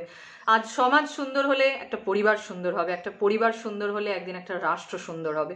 তাই চিন্তাধারা বদলান, দেখবেন সব বদলে যাবে। আচ্ছা, নেক্সট কোয়েশ্চেন। মেয়েরাও যে মেয়েদের নিজের পক্ষে অনেক সময় সিদ্ধান্ত নিতে পারে না পারিবারিক চাপে অথবা নিজের মানসিকতার জন্য, সেখান থেকে মেয়েরা কি করে বেরোবে? তাদের সাহস জোটানো কি পরিবারের দায়িত্ব নয়? অবভিয়াসলি পরিবারের দায়িত্ব। আমরা মানুষ, সামাজিক জীব, আমরা সমাজের বাইরে কোনোদিন বেরোতে পারি না। সমাজের রুলস অ্যান্ড রেগুলেশনস গুলো মেনে আমাদের চলতে হয়, স্ত্রী পুরুষ উভয় নির্বিশেষে। আমার বাবা যেরকম আমার মায়ের ওপর কখনো চড়াও হতে পারেন না, তেমনি আমি একইভাবে মনে করি আমার মা কোনো যুক্তিতর্ক বাদ দিয়ে আমার বাবার ওপরও চড়াও হতে পারেন না। বিকজ বাবা মায়ের ভরণ পোষণের দায়িত্ব নিয়েছেন, তাকে ভালো রাখার দায়িত্ব নিয়েছেন। সুতরাং উভয়ের ক্ষেত্রেই যদি ভালোবাসা বা সম্মান বোধ না জন্মায় তাহলে কেউই কোনোদিন সুখে থাকতে পারবো না। ফলে এটা একটা আলাদা বিষয়। পরিবার থেকে আমরা শিক্ষা গ্রহণ করি, আমরা ছোটবেলা থেকে বই পড়ি, বইয়ের মধ্যে কিন্তু সব তথ্য ছাড়া আর কিছু থাকে না। আমরা যখন সমাজের কাছে বেরোই, হাঁটি হাঁটি পায়ে স্কুলে যাই, কলেজে যাই, বন্ধু বান্ধবের সাথে মিশি, তখন কিন্তু আমরা বুঝতে পারি যে সমাজ কতটা বর্ধিষ্ণু জায়গা থেকে আমাদেরকে দেখছে, কতটা ভালোভাবে অ্যাকসেপ্ট করছে। আপনি ভাবুন তো, আপনি যখন নতুন স্কুল কলেজে যান আপনাকে তো কেউ চেনে না। যখন আপনি একটা নতুন জায়গায় বিয়ে হয়ে যান তখন আপনাকে কেউ চেনে না। তখন কিভাবে আপনি নিজের জায়গাটা তৈরি করবেন? অবভিয়াসলি নিজের নেচার দিয়ে, অবভিয়াসলি নিজের ব্যবহার দিয়ে, অবভিয়াসলি নিজের শিক্ষা দিয়ে। তবেই তো আপনি সেই জায়গাটায় একজন শিক্ষিত নারী বা শিক্ষিত পুরুষ হিসেবে দাবি রাখতে পারেন। একইভাবে যখন একটা মেয়ে কারোর বাড়িতে যায় তখনও তার বিহেভিয়ারাল অ্যাপ্রোচ দিয়ে যখন মানুষের মন জয় করতে পারে, আমি এটাও মনে করি যখন একটি ছেলে একটি পরিবারের জামাই হয় তখন সেইভাবে তার গুরুদায়িত্বগুলো পালন করা উচিত। নাকি শুধুমাত্র একটি মেয়েকে ম্যাটেরিয়ালিজম বা ম্যাটেরিয়ালিস্টিক ওয়ার্ল্ডের বিষয়বস্তু হিসেবে নিয়ে চলে যাওয়া উচিত? No, become an idealistic person. Always think idealistically, always think ideally. Ideal মানুষ সব সময় বেশি যোগ্যতা রাখতে পারে। অন্যভাবে দৃষ্টিভঙ্গি রাখুন, অন্যভাবে দেখুন, মানুষকে মানুষ হিসাবে দেখুন, মানুষকে ম্যাটেরিয়াল হিসাবে দেখবেন না। মানুষকে জাতপাতের ওপর ভিত্তি করে বা রিলিজিয়াস ম্যাটারের ওপর বা সীমাবদ্ধতার জায়গা থেকে দেখবেন না। ওইখানেই জানবেন আপনার শিক্ষার সীমাবদ্ধতা শুরু হয়ে গেল। আমাদের সব সময় স্টুডেন্ট হিসাবে লাইফে এগোনো উচিত। সব সময় এটা মনে রাখা উচিত যে আমাদের অনেক জানা বাকি, অনেক চেনা বাকি, তারপর গিয়ে জানবেন একটা প্রকৃত মানুষ হওয়া যায়। একটি মেয়েকেও এই ধারণা রাখতে পারে যে একটি ছেলে যখন কোনো কথা বলছে তখন সেটা বসে শুনবো, যদি কোনো শর্টকামিংস বা কোনো মন্তব্য করে বা যেখানে আমার নেগোশিয়েবল কোনো কামিংস আছে সেটা বসে শুনবো, না শুনলে কিন্তু বুঝতে পারবো না যে যাচাই হচ্ছে কিনা। ঠিক একইভাবে আমি মনে করি একটি ছেলের নিন্দে বা একটি ছেলের প্রশংসা যখন একটা মেয়ে করছে তখনও তাকে বলবার সুযোগ দেওয়া উচিত। তবেই কিন্তু জানতে পারবেন যে আপনার প্রতি সে কি মানসিকতা রাখছে বা আপনাকে কতটা বুঝতে পেরেছে, জানতে পেরেছে। সেই জায়গাটা তৈরি করে দিন, সমাজকে সেই জায়গাটা দিয়ে দিন, দেখবেন আর কোনোদিন কোনো সমস্যা থাকছে না। What do you think about enchantment of women representation in politics and parliament? I request you to give answer after finishing your lucid. Thank you so much. আমি মনে করি দেখুন যে আজকের দিনে যে পরিস্থিতিটার মধ্যে দিয়ে আমরা বিলং করে আছি, তো এক্ষেত্রে আমি মনে করি যে এই পরিস্থিতিতেও রাজনীতি, সাহিত্য এবং শিক্ষা, ধর্ম যাই বলুন না কেন, সব ক্ষেত্রে নারীদের সন্ধান পাওয়া যায়। আপনি ধরে নিন রাজিয়া সুলতান। রাজিয়া সুলতানের ক্ষেত্রে যদি আমি বলি 1205 থেকে 1220 খ্রিস্টাব্দের মধ্যে তিনি রাজত্ব করেছিলেন। উনি একমাত্র মহিলা সুলতান ছিলেন যিনি দিল্লি শাসন করেছিলেন। তাহলে তার পক্ষে কি করে দিল্লি শাসন করা সম্ভব হয়েছিল? 1564 খ্রিস্টাব্দে মুঘল সম্রাট আকবরের সেনাপতি যিনি ছিলেন আসফ খানের বিরুদ্ধে যুদ্ধে প্রাণ হারানোর আগে গোন্দরানী দুর্গাবতী 15 বছর অর্থাৎ 1524 থেকে 1564 খ্রিস্টাব্দ পর্যন্ত রাজ্য শাসন করেছিলেন। কি করে পেরেছিলেন রানী হয়ে বা একটি মহিলা হয়ে? চাঁদ বিবি 1590 খ্রিস্টাব্দে আকবরের শক্তিশালী মুঘল বাহিনীর বিরুদ্ধে আহমদনগরকে রক্ষা করেছিলেন। কি করে পেরেছিলেন একটা নারী হয়ে? যদি পুরুষ শাসিত সমাজ তাকে নাই এগিয়ে দিত, নাই যোগ্যতা দিত, তাহলে তারা কি করে সেই যোগ্যতায় যেতেন? জাহাঙ্গীর স্ত্রী নূরজাহান রাজ্য শাসনে কার্যকরী ভূমিকা পালন করেছিলেন এবং তিনি মুঘল সিংহাসনের পিছনে প্রকৃত ক্ষমতা হিসেবে পরিগণিত হতেন। মুঘল রাজকুমারী জাহানারা, আপনারা সবাই জানবেন তার নাম, আমরা প্রত্যেকেই জানি। জিবনুন নিসা ছিলেন বিখ্যাত কবি এবং তারা ক্ষমতাসীন শাসকদেরও প্রভাবিত করতে পেরেছিলেন। কিসের মাধ্যমে পেরেছিলেন? তাদের জ্ঞান এবং যোগ্যতার মাধ্যমে। যোদ্ধা এবং প্রশাসক হিসেবে তার দক্ষতা শিবাজির মা জিজাবাইকে শাসক বা রাজপ্রতিনিধির মর্যাদা দিয়েছিল। কিভাবে দিয়েছিল? অবশ্যই যোগ্যতার মাপকাঠিতে। তারাবাই ছিলেন আর একজন মহিলা যিনি ছিলেন মারাঠা শাসক। কিভাবে সেই যোগ্যতা অর্জন করতে পেরেছিলেন?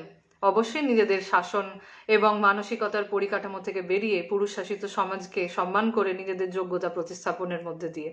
দক্ষিণ ভারতের অনেক নারী রয়েছেন যারা গ্রাম, শহর এবং বিভাগ পরিচালনা করেন এবং নতুন সামাজিক ও ধর্মীয় প্রতিষ্ঠান প্রতিষ্ঠা করেন। তাহলে তাদের ক্ষেত্রে কি বলবেন? তারা পলিটিক্যাল সিনারিও থেকে বিলং করেন না, নাকি তারা সামাজিকতার ক্ষেত্রে অত্যন্ত পিছিয়ে থাকা শ্রেণী? এটা আমাদের নিজস্ব মানসিকতা। আমরা এই মানসিকতা থেকে বেরিয়ে আসতে পারলেই দেখবেন আমরা আগামী দিনে অনেকখানি এগিয়ে যেতে পেরেছি। নারীবাদী চিন্তার স্বরূপ কেমন হওয়া উচিত বলে আপনি মনে করেন? নারীবাদী চিন্তার স্বরূপ আমি মনে করি যে নারীরা পুরুষদের সমযোগ্য বলে মনে করবে, এটাই নারীবাদী চিন্তার সামাজিক এবং রাজনৈতিক বা সাংস্কৃতিক যে কোনো স্তরের ক্ষেত্রে এটাই হওয়া উচিত।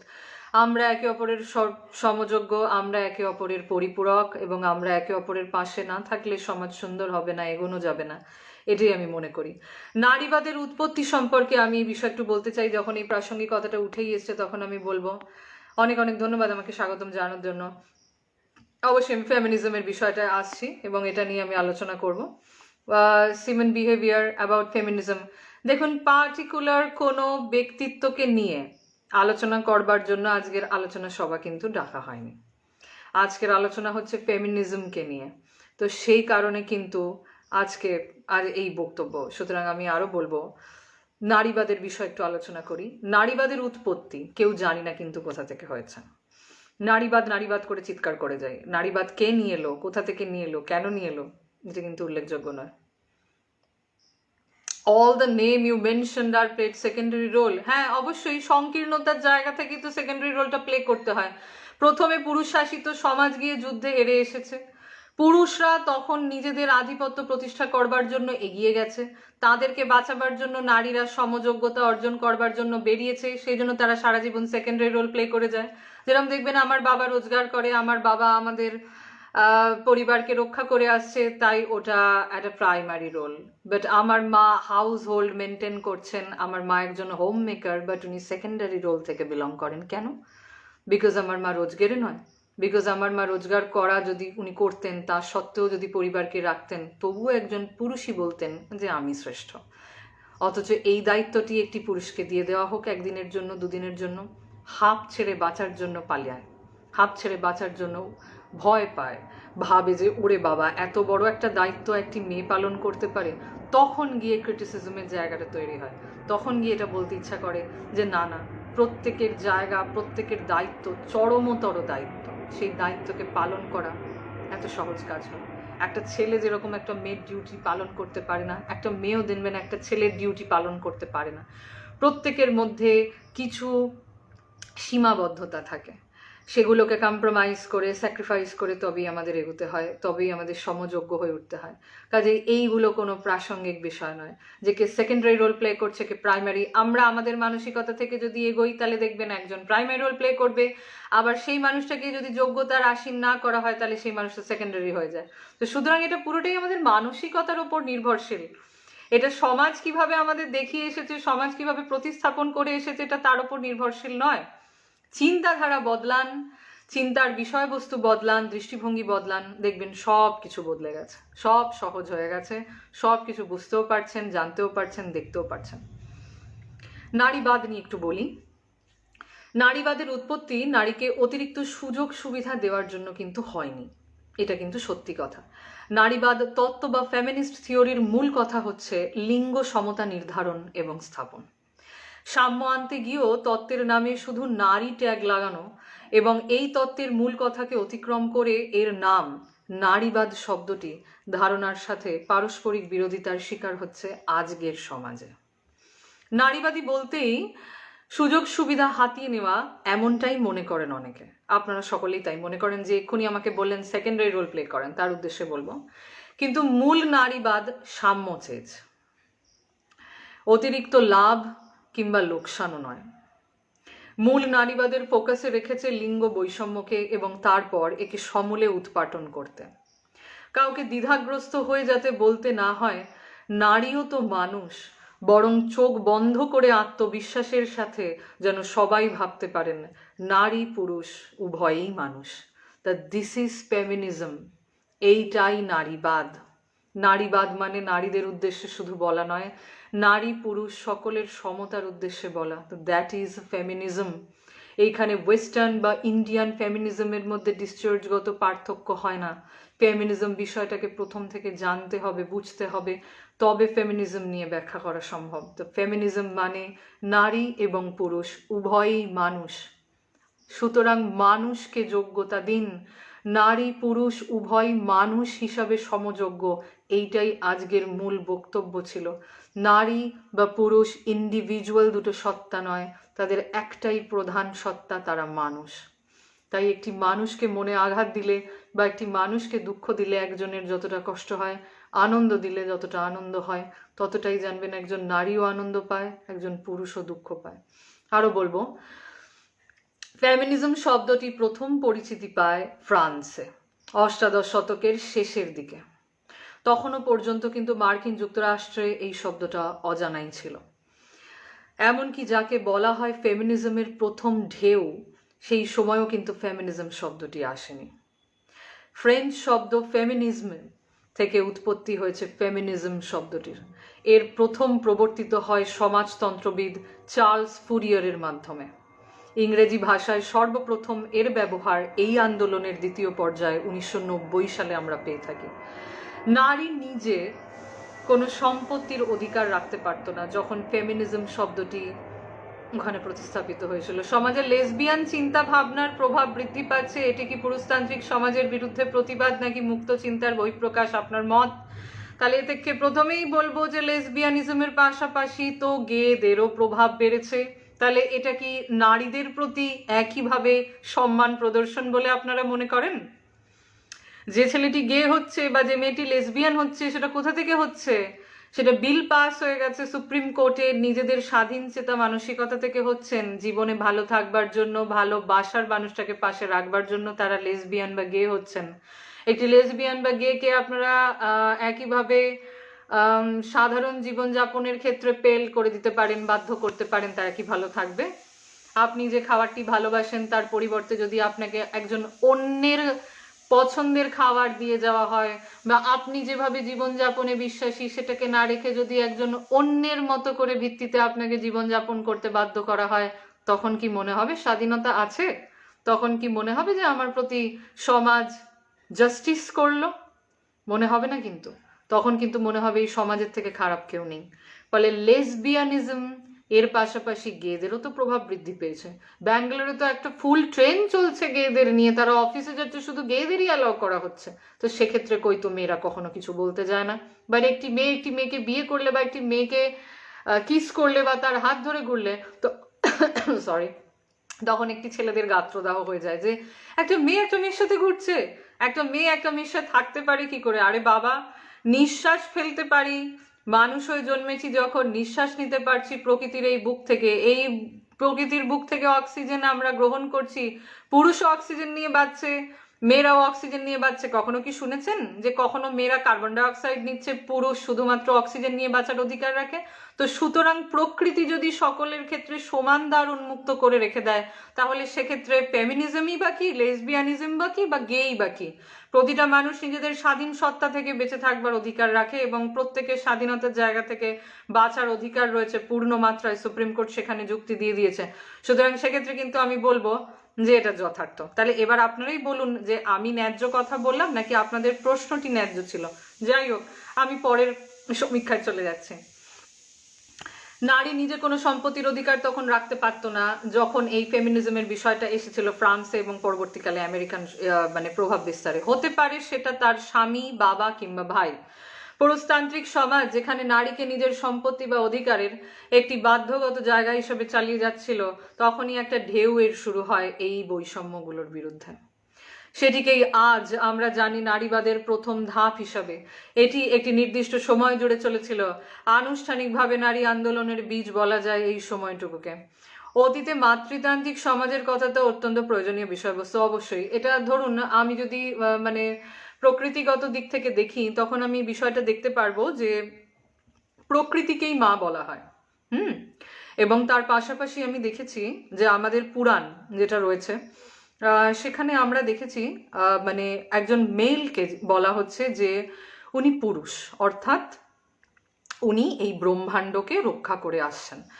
আর মহিলা, ওনাকে বলা হচ্ছে প্রকৃতি। পুরুষ এবং প্রকৃতির মিলনে আমাদের ব্রহ্মাণ্ডের যে ভারসাম্য সেটা বজায় থাকে। এটা আমাদের পুরাণেও উল্লিখিত। পুরুষ যদি প্রকৃতির সাথে মিলিত না হয়, তাহলে প্রকৃতির কোনো অস্তিত্ব বজায় থাকতে পারে না। ঠিক একইভাবে মাতৃতান্ত্রিক সমাজের কথাটা এক্ষেত্রে যতটা গ্রহণযোগ্যতা রাখে, পুরুষতান্ত্রিক সমাজের বিষয়বস্তুটাও ততটাই গ্রহণযোগ্যতা রাখে। একজন মহিলা মা যতক্ষণ না হচ্ছে ততক্ষণ পর্যন্ত কিন্তু সন্তানের প্রতি তার কর্তব্যগুলোর কথা সে মনে রাখতে পারে না। দেখবেন শিব এবং পার্বতী, তাদেরকে অর্ধনারীশ্বর বলা হয়। কেন বলা হয়? কারণ দুটি মূর্তির মধ্যে সমযোগ্যতা রয়েছে, অর্থাৎ সমানভাবে দুটি মূর্তি স্থাপিত রয়েছে। তাদের এই মূর্তিটি কিসের প্রতীক বলুন তো? এই মূর্তিটি হচ্ছে স্নেহ, ভালোবাসা, মমতা, মায়া, অধিকার, তারপরে অনধিকার, স্বাধীনতা, সাম্য, সৌন্দর্য। এই 9টা বিষয়ের প্রতীক হচ্ছেন অর্ধনারীশ্বর। তো অর্ধনারীশ্বরের মধ্যে থেকেই যদি আমরা কন্টেম্পোরারি ওয়েতে শিক্ষা নিই, তাহলে দেখবেন পুরুষতান্ত্রিক সমাজের পাশাপাশি মাতৃতান্ত্রিক বা মানে মহিলাদের একটা প্রাধান্যের বিষয় সব সময় উঠে আসছে। তো আমি আপনার প্রশ্নের উত্তরটার ক্ষেত্রে ওইটাই রাখবো যে আপনি অর্ধনারীশ্বর মূর্তিটিকে দেখলে অতি অবশ্যই বুঝতে পারবেন যে একটি পুরুষ ছাড়া একটি মেয়ে অসম্পূর্ণ, আবার একটি মেয়ে ছাড়া একটি সমাজ অসম্পূর্ণ। কাইন্ড অফ সেরকম আর কি আলোচনাটা। তো আমি পরে আলোচনায় চলে যাই। আনুষ্ঠানিকভাবে নারী আন্দোলনের বীজ বলা যায় এই সময়টুকুকে, যে সময়টার কথা আমি বলছিলাম। যদিও সচেতনতার শুরু আগে থেকেই হয়েছিল, কিন্তু এরও যে একটা ভবিষ্যৎ হতে পারে, এটা প্রথম শিক্ষিত হচ্ছে এই ধাপটি পায়, যেটি আমেরিকান কালচার এবং আমেরিকান স্যাটিসফ্যাকশনের ক্ষেত্রে বা ওদের ভাববাদী চিন্তাধারার ক্ষেত্রে প্রতিস্থাপিত হয়েছে। আরো বলবো, নারীবাদী আন্দোলনকে আনুষ্ঠানিকভাবে শুরুটা হয়েছিল 1848 সালে সেনেকো কনভেনশন ফলসের মধ্যে দিয়ে, যেখানে 300 নারী পুরুষ একসাথে সমবেত হয়েছিল নারীর অধিকারের পক্ষে। তাহলে এক্ষেত্রে আমি একটি বিষয় বলতে চাই যে সেনকো কনভেনশনাল ফলস, যেটা ফ্রান্সে অনুষ্ঠিত হয়েছিল, সেখানে কেন নারীদের যোগ্যতা প্রতিস্থাপনের ক্ষেত্রে পুরুষরা এগিয়ে এসেছিলেন? অবশ্যই এগিয়ে এসেছিলেন কারণ উনি মাথায় রেখেছিলেন যে একটা নারীকে সমযোগ্য করে তুলে ধরবার ক্ষেত্রে একজন পুরুষ অতি অবশ্যই একটা গুরুত্বপূর্ণ ভূমিকা পালন করে থাকেন। তো সেই জন্যই তারা এগিয়ে এসেছিলেন। একজন নারী বা পুরুষ স্বাভাবিক নিয়মের বাইরে গিয়ে কৃত্রিম উপায়ে তাদের জেন্ডার আইডেন্টিটি চেঞ্জ করছে, এটা কি স্বাধীনতার মধ্যে পড়ে বলে আপনি মনে করেন? জেন্ডার আইডেন্টি, ওই যে আমি বললাম যে লেসবিয়ানিজম এবং গের যে বিষয়টা, গের ক্ষেত্রে দেখুন প্রত্যেকের স্বাধীন চেতা দৃষ্টিভঙ্গি নিয়ে পৃথিবীতে চলে। এমন নয় যে আপনি যে প্রাসঙ্গিকতাগুলোর কথা উল্লেখ করছেন এটি পুরাতন আমলে ছিল না। তখনকার দিনেও লেসবিয়ান ছিল, তখনকার দিনেও গেরা ছিল, তারা নিজেদের স্বাধীনতার থেকে এই কাজটা করতো। বাট আমাদের সমাজ ব্যবস্থাতে নারী এবং পুরুষের বিবাহটাকেই সব থেকে গুরুত্বপূর্ণ দৃষ্টিভঙ্গি বলে মনে করা হয়েছে। এখানে ভালোবাসার তার থেকেও বেশি গুরুত্বপূর্ণ হয়ে গেছে যে সামাজিক নিয়ম, আইন, কানুন এগুলো মেলে চলা। তো সেই কারণেই আমরা আজকে বাধ্য হয়েছি, কারণ একটা মেয়েকে ভালোবেসে ফেলছে। ভালোবাসাটা কোনো সময় মানুষের শরীর দেখে হয় না, বা মানুষের যোগ্যতা দেখে হয় না, বা সে কতটা ব্যাংক ব্যালেন্স রয়েছে সেটা দেখে হয় না। কোনো একটি নির্দিষ্ট সময়কে কেন্দ্র করে, একটা পরিস্থিতিকে কেন্দ্র করে, একটা সামান্য সময়ের ব্যবধানকে কেন্দ্র করে একটা মানুষকে ভালোবেসে ফেলতে পারে। তাহলে কেন এরকম ভাবে হয় যে একটা মুহূর্তকে কেন্দ্র করে আমরা একে অপরের ভালো লাগা বা ভালোবাসার বেড়াজালে আবদ্ধ হয়ে পড়ি। সুতরাং মুহূর্তটা, একটা লোক একটা মুহূর্তের ওপর নির্ভরশীল, একটা মানুষ বা তার দৈহিক গঠন বা তাকে কেমন দেখতে সেটার উপর নির্ভরশীল হয় না। একজন সুপুরুষ পাত্র একজন একটি মানে খারাপ দেখতে মহিলাকে বিয়ে করতে পারে, আবার একটি অতীব সুন্দর মহিলা একটি পুরুষকে তাদের জীবন সঙ্গী হিসাবে গ্রহণ করতে পারে। সুতরাং এটা মানসিকতার উপর নির্ভরশীল, এটাকে কখনো সংকীর্ণ বিষয়বস্তুর আঙিনা থেকে ভাববেন না। আর রইল বাকি জেন্ডার আইডেন্টিটির কথা, সেটা তো দেখুন, আজকে যদি গে এবং লেসবিয়ানরা পাশাপাশি হেঁটে চলে বেড়াতে পারে সমাজে, তাহলে আমি তো মনে করি জেন্ডার আইডেন্টিটিটাও মানুষের পক্ষে করাটা সম্ভব, বিকজ তারা ভালো থাকতে চাইছে, তারা ভালো থাকতে চাইছে, ভালোবাসার মানুষটার পাশে থাকতে চাইছে স্বাধীন চেতা মানসিকতা নিয়ে। একটা ছেলে, আপনি ভাবুন তো, একটা ছেলে একটা মেয়েতে রূপান্তরিত হচ্ছে, একটা মেয়ে একটা ছেলেতে রূপান্তরিত হচ্ছে, নিজেদের আইডেন্টিটিটাকেই তারা বদলে ফেলছে, সমাজের বিরুদ্ধে গিয়ে নিজেদেরকে কষ্ট দিয়ে শারীরিক কষ্ট সহ্য করে আজকে সেই জায়গাটায় উপনীত হচ্ছে। সেইটার উপর ভিত্তি করুন তার ভালোবাসাটা তার কাছে কতটা গুরুত্ব রাখে সেটা দেখার চেষ্টা করুন। যে একটা মানুষের জন্য নিজের সত্তাটাকে অবধি পরিবর্তন করে ফেলছে একটা মানুষ। কাউকে মেয়ে হিসাবে জন্ম দিয়েছে প্রকৃতি, কাউকে ছেলে হিসাবে জন্ম দিয়েছে। আজকে মেডিকেল সায়েন্স এমন একটা জায়গায় পৌঁছে গেছে যে মানুষের জেন্ডারটাকে অবধি বদলে ফেলতে পারছে। অর্থাৎ মানুষ ভালোবাসার জন্য, ভালো থাকার জন্য নিজেদের সত্তাটাকে, শরীরটাকে পর্যন্ত বদলে ফেলতে পারছে। তো সেইটা অত্যন্ত গুরুত্বপূর্ণ বিষয়, নাকি এটাকেও একটা সংকীর্ণতার মাপকাঠিতে এনে বলবো যে ওরে বাবা ওই দেখো জেন্ডার চেঞ্জ করেছে একটা লোক যাচ্ছে। আরে বাবা, সে কতটা ভালো আছে সেটা দেখুন, তার পিঠ চাপড়ে দিন গিয়ে যে হ্যাঁ, যে তুমি যে কম্প্রোমাইজটা করেছো, যে স্যাক্রিফাইসটা করেছো, সেটা হয়তো সমাজের কাছে গ্রহণযোগ্যতা পাবে না, তোমাকে লোকে নিন্দার চোখে দেখবে, কিন্তু তুমি তো ভালো আছো, তুমি তো ভালোবেসে ভালো রয়েছো একজনের সাথে। তো সেইটার জন্য তার পিঠ চাপড়ে দিন যে একটা মানুষের জন্য সে এত বড় স্যাক্রিফাইস করেছে, সমাজের অবধি বিরোধিতা করেছে। তো আমরা এরকম কটা মানুষ রয়েছি যারা সমাজের বিরুদ্ধে গিয়ে নিজেদের স্বাধীনতা, নিজেদের দৃষ্টিভঙ্গিকে প্রতিস্থাপন করতে পারি। সবাই তো ভয়তে গুটিয়ে থাকি, কলুষিত হয়ে থাকি। তখন ভাবি এরকম কত লোক আছে জানেন যারা নিজেদের স্বাধীনতা বা নিজেদের মানে কি বলবো দৃষ্টিভঙ্গিকে চেপে রেখেছেন, মেরে রেখেছেন, কুণ্ঠিত বোধ করে রেখেছেন। শেষ অবধি কি হয়, মরে যেতে হয়, কষ্ট ভোগ করতে করতে মরে যেতে হয়। কেউ কাউকে বলতে পারি না, ডাক্তারের কাছ থেকে ওষুধ কিনে খেতে হয়, তবু ভালোবাসার মানুষটার কাছে গিয়ে থাকলে হয়তো ওষুধের প্রয়োজন হবে না, কিন্তু তবুও সমাজ সেটা করতে দেয় না। তাকে ওষুধ খাইয়ে বাড়িতে ফেলে রেখে দেয়, সমাজের দ্বারস্থ করে রেখে দেয়। তুমি সামাজিক জীব, তুমি একটা মেয়ে হয়ে একটা মেয়েকে ভালোবাসতে পারবে না, তুমি একটা ছেলে হয়ে একটা ছেলেকে ভালোবাসতে পারো না, তুমি জেন্ডার চেঞ্জ করতে পারো না। কেন? তুমি ওষুধ খেয়ে বাড়িতে পড়ে রাখো, তোমাকে হসপিটালে বসে আমি তোমার বাবা মা হয়ে চিকিৎসা করবো, তবু তোমাকে ভালো থাকতে দেবো না। একটা বাবা মা হয়তো প্রধান কর্তব্য হওয়া উচিত তার সন্তান কিসে ভালো থাকবে সেটা দেখা। যখন দেখতে পাচ্ছেন যে একটা সন্তান, একটি মেয়ে একটা মেয়েকে ভালোবেসে ভালো থাকতে পারছে, এখন তো সমাজ অগ্রগতির দিকে যাচ্ছে, সবাই সবকিছু মেনে নিয়েছে। একটা মেয়েকে রাত্রিবেলা হিউমিলিয়েট করতে, ইভটিজিং করতে, তাকে রাস্তায় ফেলে তার সাথে সেক্স করতে বা তাকে ধর্ষণ করে পরের দিন হসপিটালে পাঠিয়ে দিতে যদি একটা ছেলে কুণ্ঠাবোধ না করে, তাহলে আমিও মনে করি একটি মেয়ে একটি মেয়ের হাত ধরে রাস্তায় ঘুরতেও পারে, তাকে ওপেনলি কিসও করতে পারে, তাকে জড়িয়েও ধরতে পারে, সবকিছুই করতে পারে। তো আপনারা যদি আপনাদের মানসিকতা না বদলে পারেন, একটা ছেলে যদি সব দিক থেকেই, কালচারাল দিক থেকে বলুন, সামাজিক দিক থেকে বলুন, পয়সা বা অর্থনীতির দিক থেকে বলুন, এগিয়ে থাকতে পারে, তাহলে একটা মেয়ে সবকিছু থাকা সত্ত্বেও কেন সেরকম একটা স্বাধীনতা বা একটা নর্মাল লাইফ লিড করতে পারে না নিজের ভালোবাসার মানুষের সাথে? হতেই পারে সে একটা মেয়ে হয়ে একটা মেয়েকে ভালোবেসেছে, তো সো হোয়াট? তবু আমরা সমাজের গণ্ডিটা দিয়ে বেঁধে দেবো যে না না বাবা, এটা করা যাবে না, বিকজ তুমি একটা মেয়ে, তুমি মেয়ে হয়ে কি করে একটা মেয়েকে ভালোবাসতে পারো? মারাত্মক ব্যাপার হয়ে যাবে এটা। সেই জন্য ভাবারে, এবং এই ছেলে, একটা ছেলে এই প্রশ্নটা করে, একটা মেয়ে যদি একটা ছেলেকে গিয়ে বলে তুমি একটা ছেলে, একটা ছেলে কি করে ভালোবাসতে পারো, ওরে বাবারে এটা তো আমার কাছে মেনে নেওয়া সম্ভব নয়। ও বাবা, তখন ছেলেটা গলাবাজি করে বলবে তাতে কি আছে, আমরা পুরুষতান্ত্রিক সমাজের অংশ, অন্তর্ভুক্ত, আমরা পুরুষ, আমরা ইনকাম করি, আমরা সমাজের ধারক এবং বাহক, সমাজকে নিজের হাতে তুলে রেখে দিয়েছি, সুতরাং আমরা কেন পারবো না, আমরা যা খুশি তাই করতে পারি, কিন্তু তোমরা মেয়েরা পারো না। লেসবিয়ানটা সত্যিই হওয়া যায় না, এরকম একটা বক্তব্য আর কি।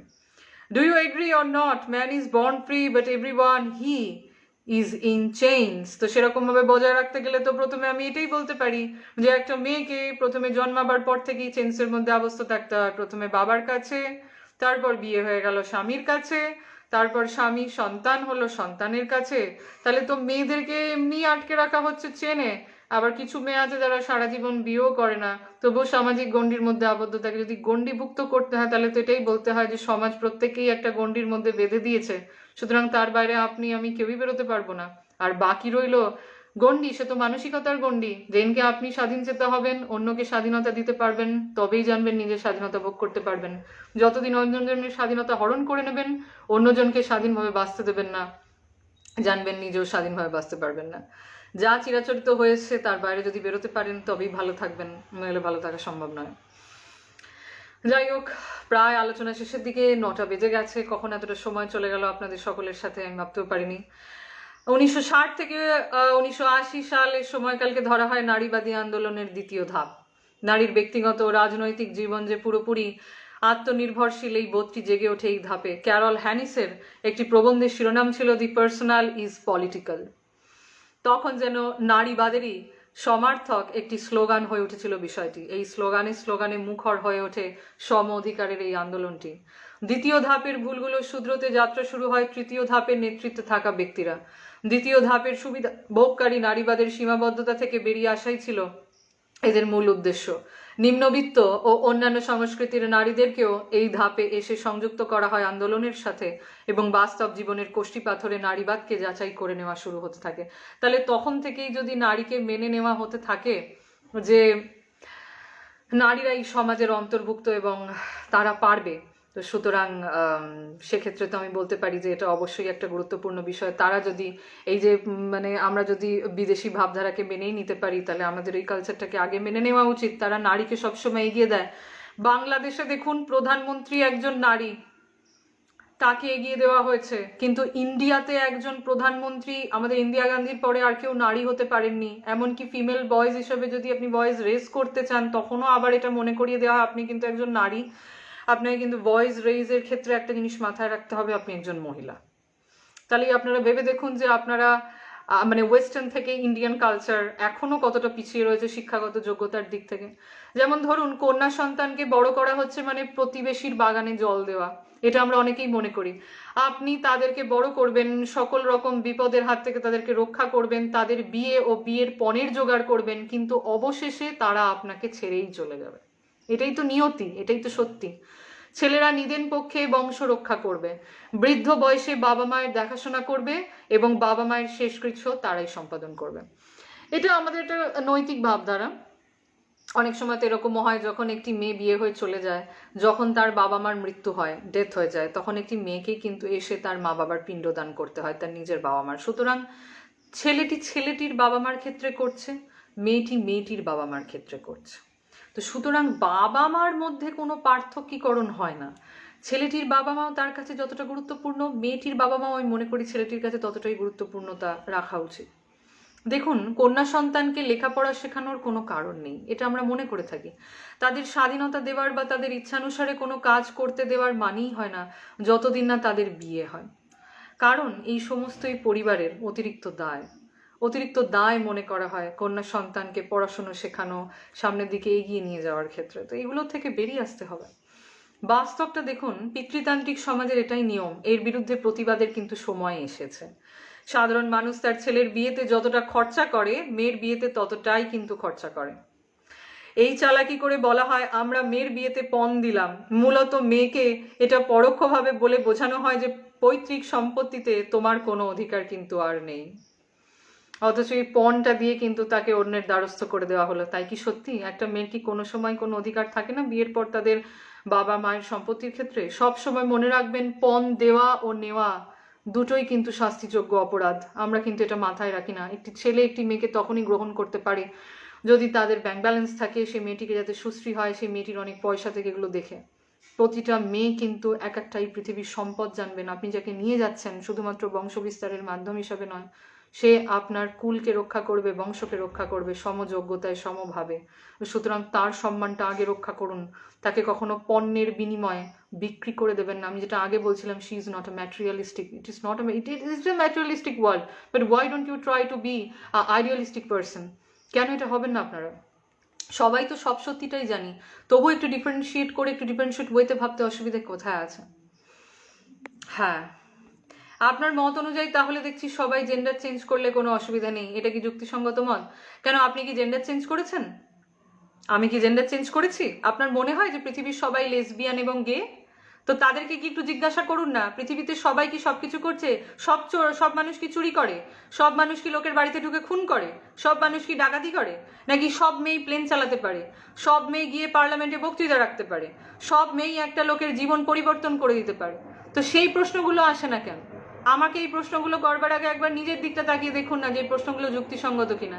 আপনি যে প্রশ্নটা করছেন সেটাই তো যুক্তিসঙ্গত নয়। আপনি কি চুরি করবেন একটা লোকের বাড়িতে গিয়ে যদি আপনার ইচ্ছে না থাকে? আপনি ডাকাতি করবেন? আপনি একটা মেয়ের রেপ করবেন? করবেন কি? একটি পুরুষ হয়ে করবেন না কিন্তু।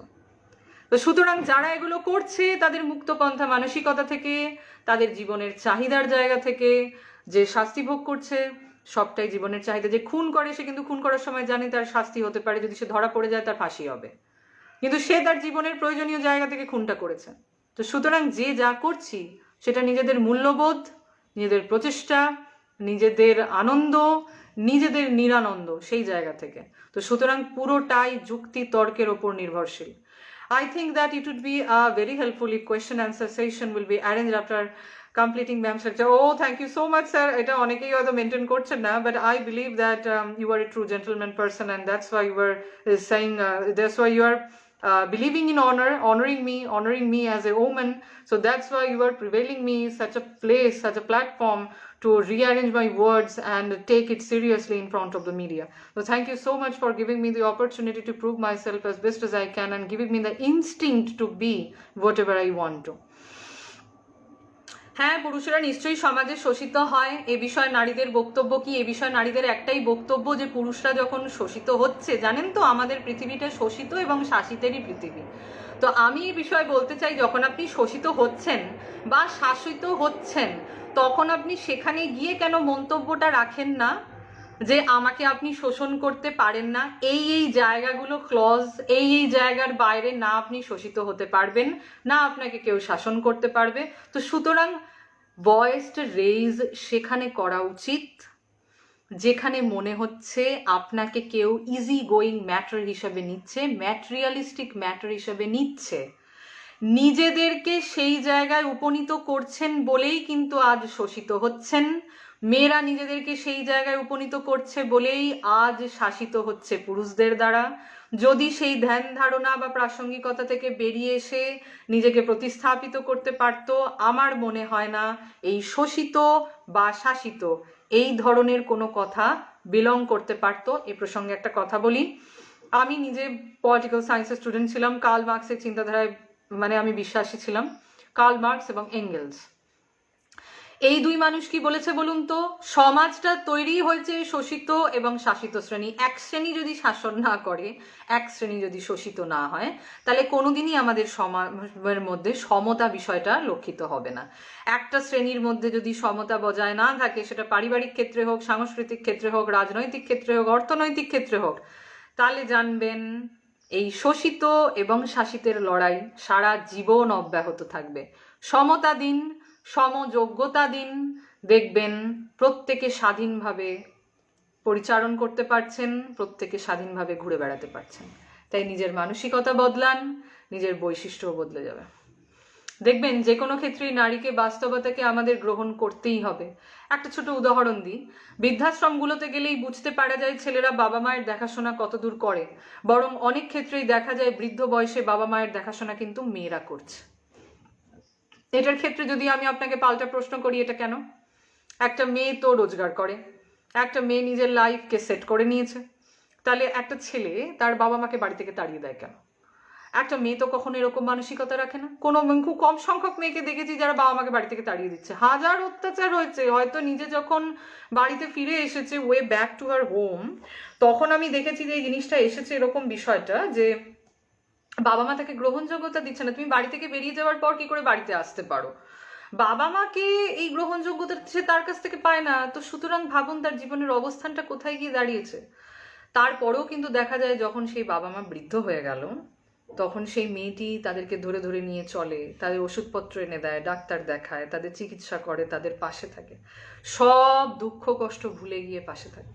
বাট একটি ছেলে যখন সংসার পাতে, একটি ছেলের যখন সংসার বৃদ্ধি হয়, তখন দেখবেন বাবা মাকে সুন্দর করে হাত ধরে নিয়ে গিয়ে বৃদ্ধাশ্রমে রেখে আসে, যে অনেক দিন হয়ে গেল, এবার আপনারা এখানে থাকুন, ওষুধপত্র পয়সা করি সব কিছুর ব্যবস্থা করে দিয়ে গেলাম, আমি আমার স্ত্রী সন্তানকে নিয়ে এবার ভালো থাকবো, ব্যাস হয়ে গেল। একদিন ওই মানুষগুলোর জন্য পৃথিবীর আলো দেখেছে, ওই মানুষগুলোর জন্য আজকে বড় হতে পেরেছে, ওই মানুষগুলোর জন্য আজকে শিক্ষা গ্রহণ করতে পেরেছে, ইনস্টিটিউশনে যুক্ত হতে পেরেছে, এডুকেশন নিতে পেরেছে, এডুকেশনটাকে নিজের কালচারের সাথে এগ্রি করতে পেরেছে, সেখানে এমবডিমেন্ট তৈরি করতে পেরেছে, সব ভুলে গেল। ওই মানুষগুলো তখন বাদের খাতায় চলে গেল। আমার সংসার, আমার পৃথিবী, আমার সন্তান, সব আমিত্ব। এই গোটা পৃথিবীটাই আমিত্বর মধ্যে ভরা, এখানে কোনো তুমিত্বর জায়গা নেই। আপনি যেখানে যাবেন, যে কোনো আলোচনার প্রাসঙ্গিকতায় যাবেন, দেখবেন সবাই বলছে আমি আমি আমি। আমার কষ্ট, আমার দুঃখ, আমার বেদনা, আমার কম্প্রোমাইজ, আমার স্যাক্রিফাইস, এগুলোর মূল্য কোথায়? আজকে সেই জায়গাগুলো থেকে ভাবছেন বলেই না আজকে আমাকে এই প্রশ্নগুলো করতে পারছেন। আর যদি আমার পরিশ্রম, আমার প্রচেষ্টা, আমার স্বাধীনতা, আমার বাস্তবিকতা থেকে শানতেন বা বুঝতেন, তাহলে আজকে আপনি একটি ছেলে হয়ে আজকে আমাকে এই প্রশ্নগুলো করতেন না। এইখানেই জানবেন আমিত্ব আর তুমিত্বের পার্থক্য। সেটা যতদিন থাকবে, যতবার থাকবে, যত প্রশ্ন করুন তত উদাহরণ দিয়ে বুঝিয়ে দিতে পারবো, কোনো অসুবিধাই নেই। সবটাই সমাজের মূলগত অঙ্গ, সবটা সমাজ দেখলেই বোঝা যায়। এর বাইরে আমরা কেউ নয়, সমাজের মধ্যে থাকি, সমাজের সবটা বুঝি, তারপরেও মানুষকে হিউমিলিয়েট করি। এটা আমাদের স্বভাবগত দোষ, সহজাত প্রক্রিয়া। দেখবেন মেয়েদেরও ছেলেদের মতোই বেঁচে থাকার অধিকার, উন্নতির অধিকার, সুরক্ষার অধিকার এবং কোনো কিছুতে অংশগ্রহণের অধিকার রয়েছে। এসব অধিকার থেকে কিন্তু মেয়েদের বঞ্চিত করা মানেই লিঙ্গ বৈষম্য এবং দারিদ্র্যের দুষ্ট চক্রের চিরস্থায়ী করে দেওয়া। বহু যুগ ধরে মেয়েরা জীবনের যেসব ক্ষেত্রে লিঙ্গ বৈষম্যের শিকার হয়েছেন, তার মধ্যে শিক্ষা কিন্তু অন্যতম একটা মাধ্যম। আমরা সবসময় আমাদের জাতির জনক মহাত্মা গান্ধীর কথা ভুলে যাই। তিনি বলেছিলেন, একজন পুরুষকে শিক্ষিত করা মানে একজন মানুষকে শিক্ষিত করা, কিন্তু একজন নারীকে শিক্ষিত করা মানে গোটা সমাজকে শিক্ষিত করা। ভুলে যান কি করে এই কথাগুলো? যখন একটি মেয়েকে কোনো কথা বলেন, যখন একটি মেয়েকে দুরাচারী বলেন, যখন একটি মেয়েকে লেসবিয়ান বলে খোঁটা দেন, যখন একটি মেয়ের স্বাধীনতা হরণ করেন, তখন এই কথাগুলোর কথা মনে থাকে না? আপনারা নিজেরা পুরুষ হয়ে যদি স্বেচ্ছাচার চালিয়ে যেতে পারেন, একটা মেয়ে কেন শিক্ষিত হয়ে নিজের পতাকা প্রতিস্থাপন করতে পারে না এভারেস্টের চূড়ায় গিয়ে? বলতে পারেন কোথায় আছে এর প্রাসঙ্গিকতা? বৃদ্ধাশ্রমের প্রশ্নে শুধু কি পুরুষের দোষ? মেয়েরা কি এই দোষের বাইরে? কেন বাইরে থাকবে? আপনি আজকে বৃদ্ধ হবেন, আপনার আজকে পরিবার হবে, আপনি আপনার স্ত্রী, পুত্র, সন্তান সবাইকে নিয়ে থাকবেন। আপনার স্ত্রী, পুত্র, সন্তান, একদিন আপনার সন্তান বড় হবে, আপনার স্ত্রী এবং আপনি বৃদ্ধ হবেন, এবং সেই সন্তান যদি একটি মেয়ে হয় এবং তাকে যদি সমযোগ্যতায় যোগ্য করে তুলতে না পারেন, সেও কিন্তু আপনার হাতটা ধরে নিয়ে গিয়ে ওই বৃদ্ধাশ্রমেই বসিয়ে রেখে আসবে। তখন কিন্তু বুঝতে পারবেন যে কোথায় কষ্ট হয়। একটা ছেলেকেও যদি মানুষ করতে না পারেন, সেও জানবেন ওই বৃদ্ধাশ্রমের দরজা অবধি আপনাকে নিয়ে যাবে। সুতরাং ছেলে এবং মেয়ে যাই হোক না কেন, তাদেরকে প্রকৃত মানুষ হিসেবে বড় করে তোলার চেষ্টা করুন। তাহলে আর বৃদ্ধাশ্রমের দরজাটার কাছে গিয়েই দাঁড়াতে হবে না। দেখবেন বাড়িতেই থাকছেন এবং বাড়ি থেকেই আপনি বিদায় নিতে পারবেন পরলোকের জন্য। বৃদ্ধাশ্রমের দরজা থেকে বিদায় নিতে হবে না। তাই এখানে শুধুমাত্র মেয়ে বা ছেলেদের দোষ নয়, এখানে দোষটা উভয়েরই। যাই হোক, কন্যা সন্তানকে যদি সুযোগ সুবিধা দিয়ে বড় করা হয়, খুব সহজেই জানবেন তারা ভালো এবং মন্দ সম্পর্কে ধারণা করতে পারে এবং জীবন সম্পর্কে সঠিক সিদ্ধান্ত নিতে পারবে। কিন্তু আমরা মেয়েদের স্বাধীনতা দিতে ভয় পাই। এর একটাই সমাধান, আমাদের একটা দৃঢ়ভাবে বিশ্বাস করতে হবে যে যে কোনো মানুষের মতোই শিশু কন্যারও মানবাধিকার রয়েছে। যদি মেয়েদের নিরাপত্তা এবং রক্ষণাবেক্ষণ জাতীয় সমস্যা হয়ে থাকে, তবে এটা মনে রাখা জরুরি যে মেয়েদের ক্ষমতায়ন না করাটা তাদের দুর্বলতাকে বাড়ানোর শামিল। ছেলে বা তার বাবা মাকে বৃদ্ধাশ্রমে পাঠায়, কিন্তু বাধ্য হয়ে পাঠায়, তার জন্য ছেলে তো অবশ্যই দায়ী। তবে সেখানে ছেলের বউয়ের ভূমিকা অস্বীকার করা যায় না। অবশ্যই এটা শুধুমাত্র কন্টেম্পোরারি ওয়েতে ভাবলে তো চলবে না। এবং একইভাবে দেখুন, আপনারা যে পুরুষ শাসিত সমাজে একটা মেয়েকে বাড়িতে নিয়ে আসার পরে তার যে বাবা মা রয়েছে তাদেরকে যথেষ্ট অবহেলা করেন, এবং একটি মেয়েও নির্দিষ্ট সময় মতো ভালো লাগা ভালোবাসার জায়গা থেকে তার পরিবারে যেতে পারে না, তার বাবা মার কাছে গিয়ে দুদিন থাকতে পারে না, তখন তাই কি মনে করিয়ে দেওয়া হয়, এই যেও না, বাড়ির রান্নাটা করবে কে? এই যেও না, আমার মাকে চা করে দেবে কে? এই যেও না, আমার মায়ের পা টিপে দেবে কে? আমার বাবার পদসেবা করবে কে? আমার আমার অফিসে যাওয়ার সময় জুতো পরিষ্কার করে দেবে কে? আমার জামা কাপড় কেচে দেবে কে? আমার সন্তানের মুখে ভাত তুলে দেবে কে? কই এই প্রশ্নগুলো তো আপনারা করেন না। তখনও তো মেয়েদের স্বাধীনতা হরণ করেন, তখনও তো তাদের যেতে দেন না। তখন কি করে বাধা দিতে পারেন? শুধুমাত্র নিজেদের স্বাধীনতার কথা ভাববেন, মেয়েদের স্বাধীনতার কথা ভাববেন না। হ্যাঁ, ব্যতিক্রমী উদাহরণ হতেই পারে। কিছু কিছু মানুষ বাধ্য হয়ে বৃদ্ধাশ্রমে রাখতে বাধ্য হন। কখনো দেখবেন অত্যাচারী পিতামাতা থাকে, কোনো কোনো কোনো ছেলেকে দেখেছি কুপুত্র কবু হয়, কুমাতা কবু নয় বলা হয়, কিন্তু কুমাতা কি সত্যি নেই? শাশুড়ির অত্যাচারে বউ পাগল হয়ে যায়, তখন বাধ্য হয়ে ছেলেটা নিজের সংসার রক্ষার ক্ষেত্রে, নিজের স্বাধীনতা রক্ষার ক্ষেত্রে মাকে বাবাকে বৃদ্ধাশ্রমে রেখে আসতে বাধ্য হয়। ঠিক একইভাবে যখন কোনো মেয়ের ক্ষেত্রে এই বিষয়টা হয়, তখনও নিজের সংসার বাঁচানোর জন্য মা বাবাকে বাধ্য হয়ে বৃদ্ধাশ্রমে রেখে আসতে হয়। বা ধরুন কোনো শিফটিং ডিউটি পড়েছে, বা এই শহরেই সে নেই, অন্য কোনো জায়গায় গিয়ে হয়তো চাকরি বাকরি করছে, তখন কে দেখবে বাবা মাকে? আর হয়তো কোনো সন্তানই নেই, তখন বাবা মাকে দেখবার জন্য কিন্তু বাইরে দিয়ে আসতে হয়, বৃদ্ধাশ্রমে দিয়ে আসতে হয়। ফলে আমরা কিন্তু কখনো একটা নির্দিষ্ট বিষয়কে কেন্দ্র করে এটা ভাবতে পারি না আমাদের প্রত্যেকেই গণ্ডির মধ্যে আবদ্ধ। তখন আমাদের এটা মনে রাখতে হবে যে পরিস্থিতির অনুযায়ী আমাদের চলতে হবে, পরিস্থিতি অনুযায়ী আমাদের এগোতে হবে, ভাবতে হবে। এটা অতি অবশ্যই আমাদের গ্রহণযোগ্যতা রাখে। যেরকম দেখবেন যে 2011 সালের জনগণনা অনুযায়ী দেশে প্রতি 1000 পুরুষে 940 জন মহিলা রয়েছে। এই লিঙ্গ অনুপাত থেকে দেখা যাচ্ছে 2001 সাল থেকে অবস্থার উন্নতি হয়েছে। 2001 সালে 1000 পুরুষে মহিলার সংখ্যা ছিল 933 জন। দশকের পর দশক ধরে ভারতে পুরুষের তুলনায় মহিলার পরিমাণ কিন্তু কমেছে, বাড়েনি। কিন্তু গত 2 দশকে পরিস্থিতির সামান্য উন্নতি হয়েছে। গত 5 দশকে প্রতি 1000 পুরুষে মহিলার সংখ্যা 930 থেকে শুরু করে বর্তমানে 940-এ এসে পৌঁছেছে। অর্থাৎ আমি একটি মহিলা হয়ে গর্ববোধ করতে পারি যে এখন তার মানে মহিলা ভ্রূণ হত্যার পরিমাণটা অনেকাংশে কমে গেছে। পুরুষরাই কিন্তু মহিলাদেরকে বাঁচিয়ে রাখছে, সেই জন্যই কিন্তু এই পরিসংখ্যানটা বাড়তে পেরেছে। আর জেন্ডার কোনো প্রাকৃতিক বৈশিষ্ট্য নয়, এটা মাথায় রাখবেন। একটা সমাজ কর্তৃক নির্দিষ্ট বৈশিষ্ট্য, তাই সমাজ কর্তৃক নির্ধারিত জেন্ডার ভূমিকা অনেক সময় নারী পুরুষের মধ্যে বৈষম্য তৈরি করতে পারে। উদাহরণ হিসাবে আমি বলতে পারি, এই নির্ধারিত জেন্ডার ভূমিকার কারণেই সমাজ নারীকে যেমন বিমানের পাইলট হিসেবে দেখতে পছন্দ করে না, তেমনি রান্নাঘরে পুরুষের উপস্থিতিটাও কিন্তু সমাজ স্বাভাবিকভাবে মেনে নেয়নি। একটা পুরুষকে রান্না করতে দেবেন, দেখবেন আপনারা অনেকেই মেনে নিতে পারছেন না। তারা একটা ছেলে রান্না করবে, একটা মেয়ে রান্না করুক না, বাড়ির বউ হয়ে এসছে, একটা মেয়ে রান্না করুক, একটা ছেলে কেন রান্না করবে? আমার ছেলে চা করতে পারবে না, আমার ছেলে জল গরম করতে পারবে না, ওরে বাবা অফিস যাওয়ার সময় তাকে প্রতিটা জিনিস কিন্তু তোমাকে এগিয়ে দিতে হবে, শাশুড়ির প্রধান বক্তব্য এটা থাকে। বাট একটা ছেলে সকালবেলা উঠে একটা বেডটি যদি করে দেয়, ওরে বাবারে সে স্ত্রৈণ হয়ে গেল। সে তার মানে কি বলবো, স্ত্রীর আঁচল ধরা একটা ছেলে, স্ত্রৈণ। অথচ সেই মানে কোথায় যে আমাদের ডেফিসিয়েন্সি গুলো থেকে যাচ্ছে সমাজে, সেগুলো নিয়ে আমরা কেউ ভাবিও না, বলিও না। এই প্রচলিত জেন্ডার ধারণাই হলো, জানবেন, নারী হলো দুর্বল, কোমল, আবেগপ্রবণ, শান্ত এবং নম্র। অপরদিকে পুরুষের কঠোর, সবল, যুক্তিবাদী ইত্যাদি বলে বিবেচনা করা হয়। নারী পুরুষ সম্পর্কে এইসব স্টোরিওটাইপ যে সমস্ত ধ্যান ধারণাগুলো রয়েছে, এগুলো তৈরির পেছনে কিন্তু পুরুষতান্ত্রিক মানসিকতা যেরকম দায়ী, সেই একইভাবে তেমনি এর পেছনে ধর্মীয়, সামাজিক, অর্থনৈতিক এবং সাংস্কৃতিক প্রভাবও জানবেন সমানভাবে জড়িত রয়েছে।